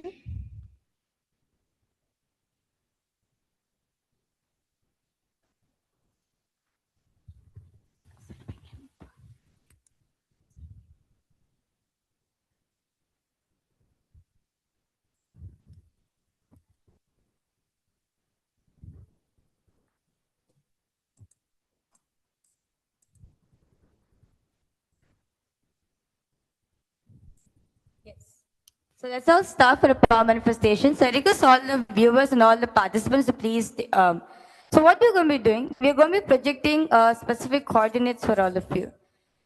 Through the third eye, you're going to be connecting to Swamiji and asking Swamiji to reveal the coordinates of this location.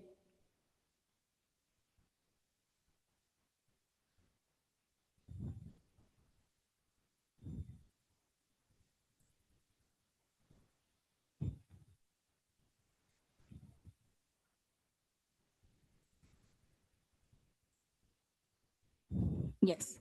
So now, the first run for all of you, I request all the viewers and all the participants to please start the manifestation. So the question for all of you is, the latitude is 12.4634, and so that's the latitude, and the longitude is 53.8237. Okay, so this is the coordinates of a certain place. So I request all of you now to please connect to Swamiji. Let's all sit with your head taken spine in a straight line. Remember Swamiji in your third eye.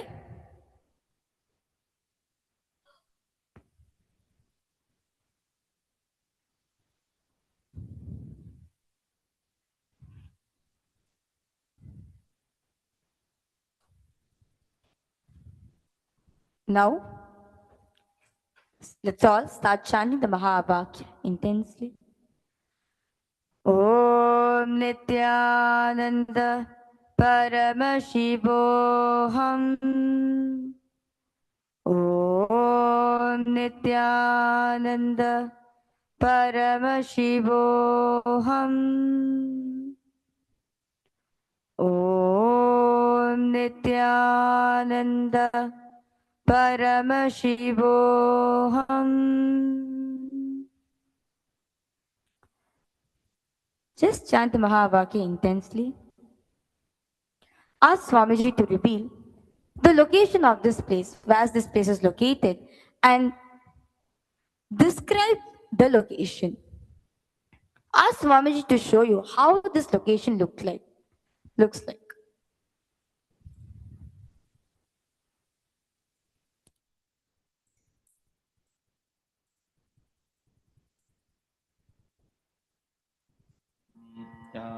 Nithyananda Paramashivoham. Om Nithyananda Paramashivoham. Om Nithyananda Paramashivoham. Om Nithyananda Paramashivoham. Om Nithyananda Paramashivoham. Om Nithyananda Paramashivoham. Om Nithyananda Paramashivoham. Om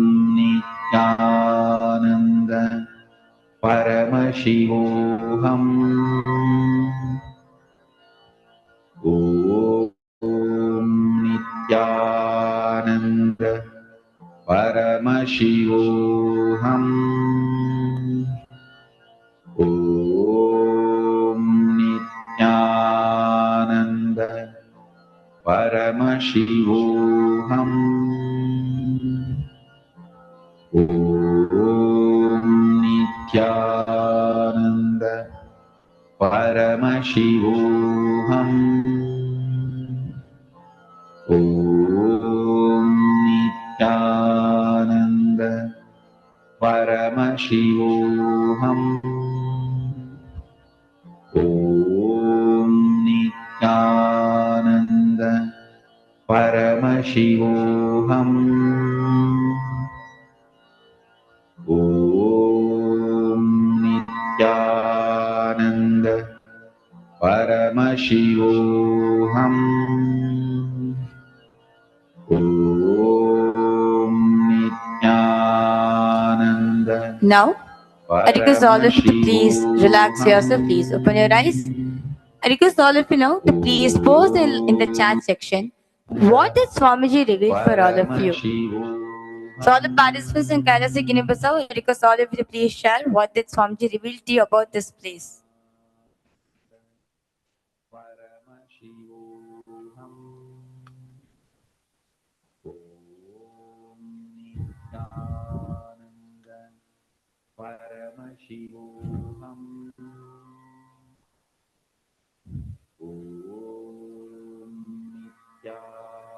It's a desert. Okay, it's a desert. Any place where this area is, like which country?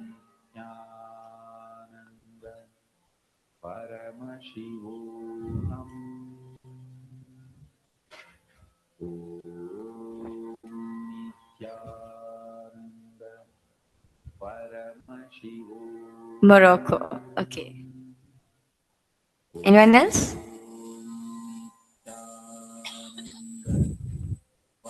Okay. So now let's reveal the answers for all the participants and all the viewers. So basically, this is the Socotra, the dragon's blood trees. So this is located in Socotra Island in Yemen. And you can see the scenic clues, the umbrella-shaped trees, alien island flora, and sparse rocky plateau. So this is the place, how it looks in that area. So you can see how the trees are very beautifully shaped in the umbrella. So yeah, so this is the answer for this round.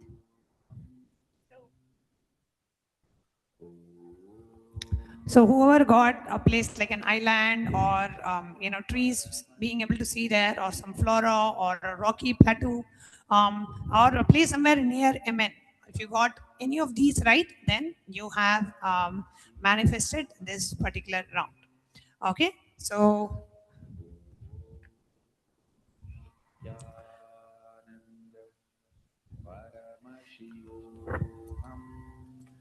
that's the power of remote vision. And we also would like to inform everyone that the upcoming season of Paramashiva Sena is coming up starting on the 1st of July, which is just right about the corner in just a few days. And here in Kailasa Guinea-Bissau, participants have already started arriving for the next season. So the next season is starting on the 1st of July. And those of you who are waiting to join the next season here in Kailasa Guinea-Bissau or in Kailasa Tirunamala, you are most welcome. And the next season after July will be on the 1st of August. So if you miss joining for this season, you can always register for the 1st August season, and you can register by visiting ecitizen.info/PSS. Again, it's ecitizen.info/PSS.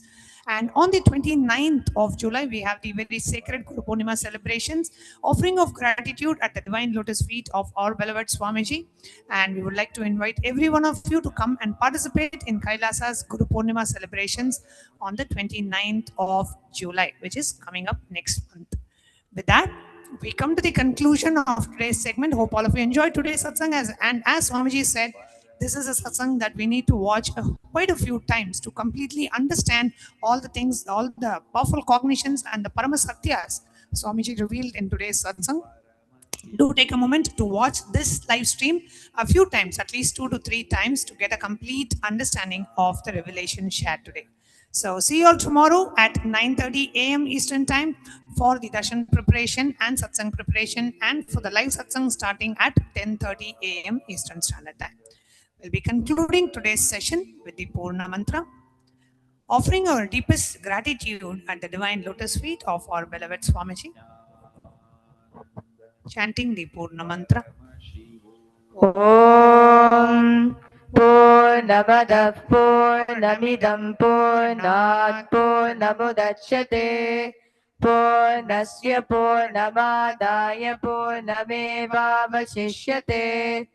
Om Shanti Shanti Shanti. Hari Om Tat Sat. Sarvam Bhagavat Shri Nithyananda Paramashiva Padukarpanavastu. Om Nithyanandam. Thank you all. Nithyanandam.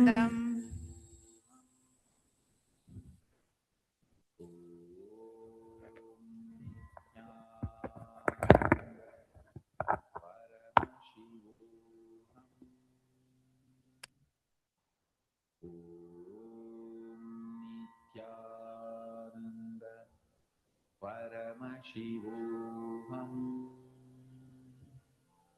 Om Nithyananda. Paramashivam.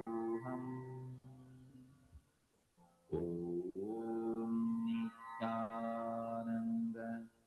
Paramashivam. Om Nithyananda. Paramashivam. Om Nithyananda. Paramashivam. Om Nithyananda.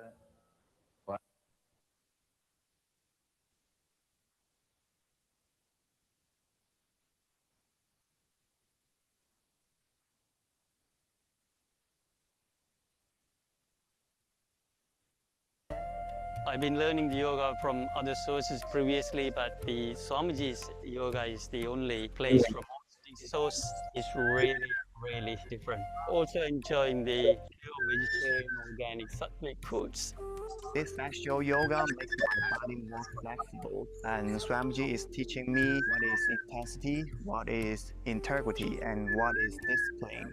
Before coming, I twisted my left wrist during basketball game, and I barely can use my left hand. After few training, my hand can sustain my body weight, and now everything looks normal for my left hand. Starting early in the morning with some yoga to move the body, then puja to move the spirit, then these talks that really dive into my subconscious mind to really get into these root patterns of my life and to really release that emotional charge once and for all for my being. In day 28, I am complete. The biggest breakthroughs for me were like completion with my social circle, like my parents and relationships. So I really felt deep healing experiences. Also, I kind of manifested different powers. For example, I could do remote vision. Another thing that I manifested was body scanning. I would say the last thing that really touched me was how everything is so kind of personal. The whole experience, like people really attend to you, they care about you. You're not just a number in a program, but you're treated like a real being. So I really appreciate that. Everybody has wonderful breakthroughs and experiences. Life-changing process once you have joined. I would recommend this to anyone who wants to make a big shift in his life, a big change. Not even just like growth, but for personal transformation and breakthroughs, because this program just brings you to the next level. If anybody is just tired of being tired and wants to do something new in his life, I encourage you to come and try PSS. Make it happen for your life. You're not gonna regret it. You're gonna love it and you're gonna do it for yourself.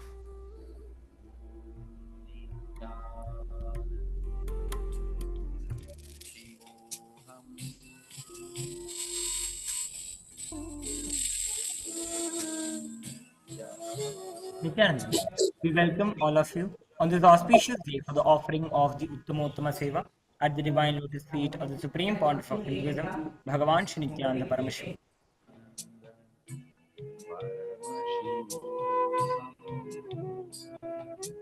We request all the participants to please be seated with their head, neck and spine in a straight line. Remember Swamiji in your Ananda Gandha. As we now begin with the Sadguru Vandana. Nithyanandam Paramasukadam Kevalam Jnanamurtim Dvandvatitam Gaganasadrisham Tattvamasyaadilaksham Ekam Nityam Vimalamachalam Sarvadhi Sakshibhutam Bhavatitam Trigunarahitam Sadgurum Tam Namami Nithyanandeshwara Paramashiva Samarambham Nithyanandeshwari Paramashiva Shakti Madhyamam Nithyananda Paryantam वन्दे गुरुपरम्परां ललाटे त्रिपुण्ड्रे निटिलकृतकस्तूरी तिलकः स्फुरन्मालाधारस्फुरितकटिकौपी नपसनः दधानो दुस्तारं शिरसि फणिराजं शशिकलां प्रदीपः सर्वेषाम् अरुणगिरियोगी विजयते. Will now enter into the Sankalpa for all the Yajamans who offered the Uttamottama Seva at the divine lotus feet of our benevolent Bhagavan. Om ममोपात्त समस्त दुरिदक्षयद्वारा भगवत् श्री नित्यानंद परमशिव प्रीत्यर्थम श्री नित्यानंदेश्वरी परमशिव शक्ति समेत श्री नित्यानंदेश्वर परमशिव प्रीत्यर्थम च अद्य पूर्वोक्त एवं गुण विशेषेण विशिष्टायाम् अस्यां शुभतिथौ श्रूयि वेदान्तयोगीनां याः ह्यां ची श्यां नामधेयस्य ताओ शी छी नाम याः यी वेन्युन् नामधेयस्य जूलियाना ह्यां नाम याः जॉनी ह्यां नामधेयस्य सकुटुम्बस्य च मनसेप्सित सकलसदभीष्टकाम्यार्थसिद्ध्यर्थं श्री सर्वदेवदेवी स्वरूप भगवत् श्री नित्यानंद परमशिव परिपूर्ण कृपा कटाक्ष सिद्ध्यर्थम् उत्तमोत्तम पक्ष उपचार युक्त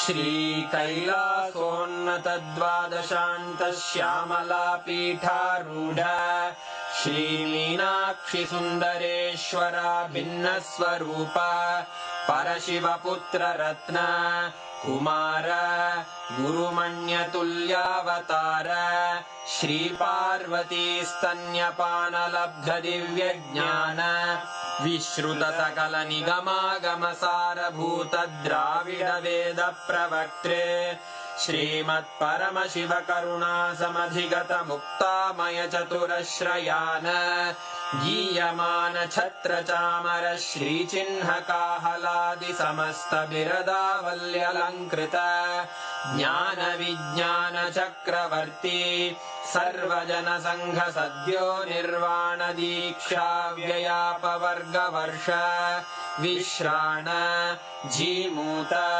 परमत कलभ केसरी शैव सिद्धांत स्थापनाचार्य श्री राजाधिराज पांड्य महाराज गुरु क्षपण शाक्यादि महांधकार निवारण ज्ञान भानु वीक्षणानर्हार्ह ध्वजोच्छेदन पूर्वक श्रीमद्वृषभध्वज स्थापक शैव समय कर्त्रे सर्वज्ञ पीठारूढ़ श्री जगद्गुरु श्री ज्ञान संबंध देशिक स्वामी वागीश सुंदर माणिक्य वाचक स्वामिनाम् अवतार भूत श्री ज्ञान संबंध स्वामी पुनरुद्धृत श्यामला पीठ सर्वज्ञ पीठ त्रिणवत्युत्तर द्विशततम गुरु महासन्निधान अरुणगिरि योगीश्वर परंपरागत अरुणाचल सर्वज्ञ पीठ गुरु महासन्निधान कैलास परंपरागत कांची कैलास सर्वज्ञ पीठ त्रयस्त्रिंशदुत्तर द्विशततम गुरु महासन्निधान नित्योत्सव नित्य मंगल नित्य कल्याण नित्य रजित कैलास परंपरागत आदि कैलास नित्यानंद पीठ महासंस्थान महासिंहासन पीठ कर्तः साक्षात् श्री परमशिव समुद्भूत कैलास परंपरागत वैवस्वत मनु इक्ष्वाकु हरिश्चंद्र भगीरथ श्रीरामचंद्र शूरसेन इत्यादि अनवच्छिन्न सार्वभौम चक्रवर्ती परंपरागत चतुष्षष्टि योगिनी मंडित चतुष्षष्टि संप्रदाय प्रवर्तक मनुधर्म शासन सूर्यवंश प्राप्त सर्वज्ञपीठ सुरांगी साम्राज्य मूर्धाभिषिक्त चूडामणे साक्षात् श्री परमशिव समुद्भूत कपिल महागुरु पुनरुद्धृत महानिर्वाणि पीठ अष्टोत्तर सहस्र श्री महामंडलेश्वर साक्षात् श्री परमशिव सिंहासनाभिषिक्त समस्त गणनायक श्री महागणपति समारंभ अनवच्छिन्न पीठाधीश्वर गुरु परंपरा प्राप्त अटल पीठ अष्टोत्तर सहस्र श्री अटल पीठाधीश्वर धर्म मुक्ति स्वर्गपुर स्वर्ण पीठ त्रयोविंश गुरु महासन्निधान कैलास परंपरागत आदिपीठ सर्वज्ञ पीठ जगद्गुरो श्री कैलास पुनरुद्धारक श्री कैलास परमाचार्य श्रीमत् परमहंस परिव्राजकाचार्य वर्य सच्चिदानंद प्रणव स्वरूप श्रोत्रिय ब्रह्मनिष्ठ श्रीमज्जगद्गुरु श्रील श्री भगवत् श्री नित्यानंद परमशिव श्री ज्ञान संबंध देशिक परमाचार्य स्वामिन् अत्रागत्य परिपाल्य च अस्मान् विज्ञान वितरणेन विजयी भव जय जय।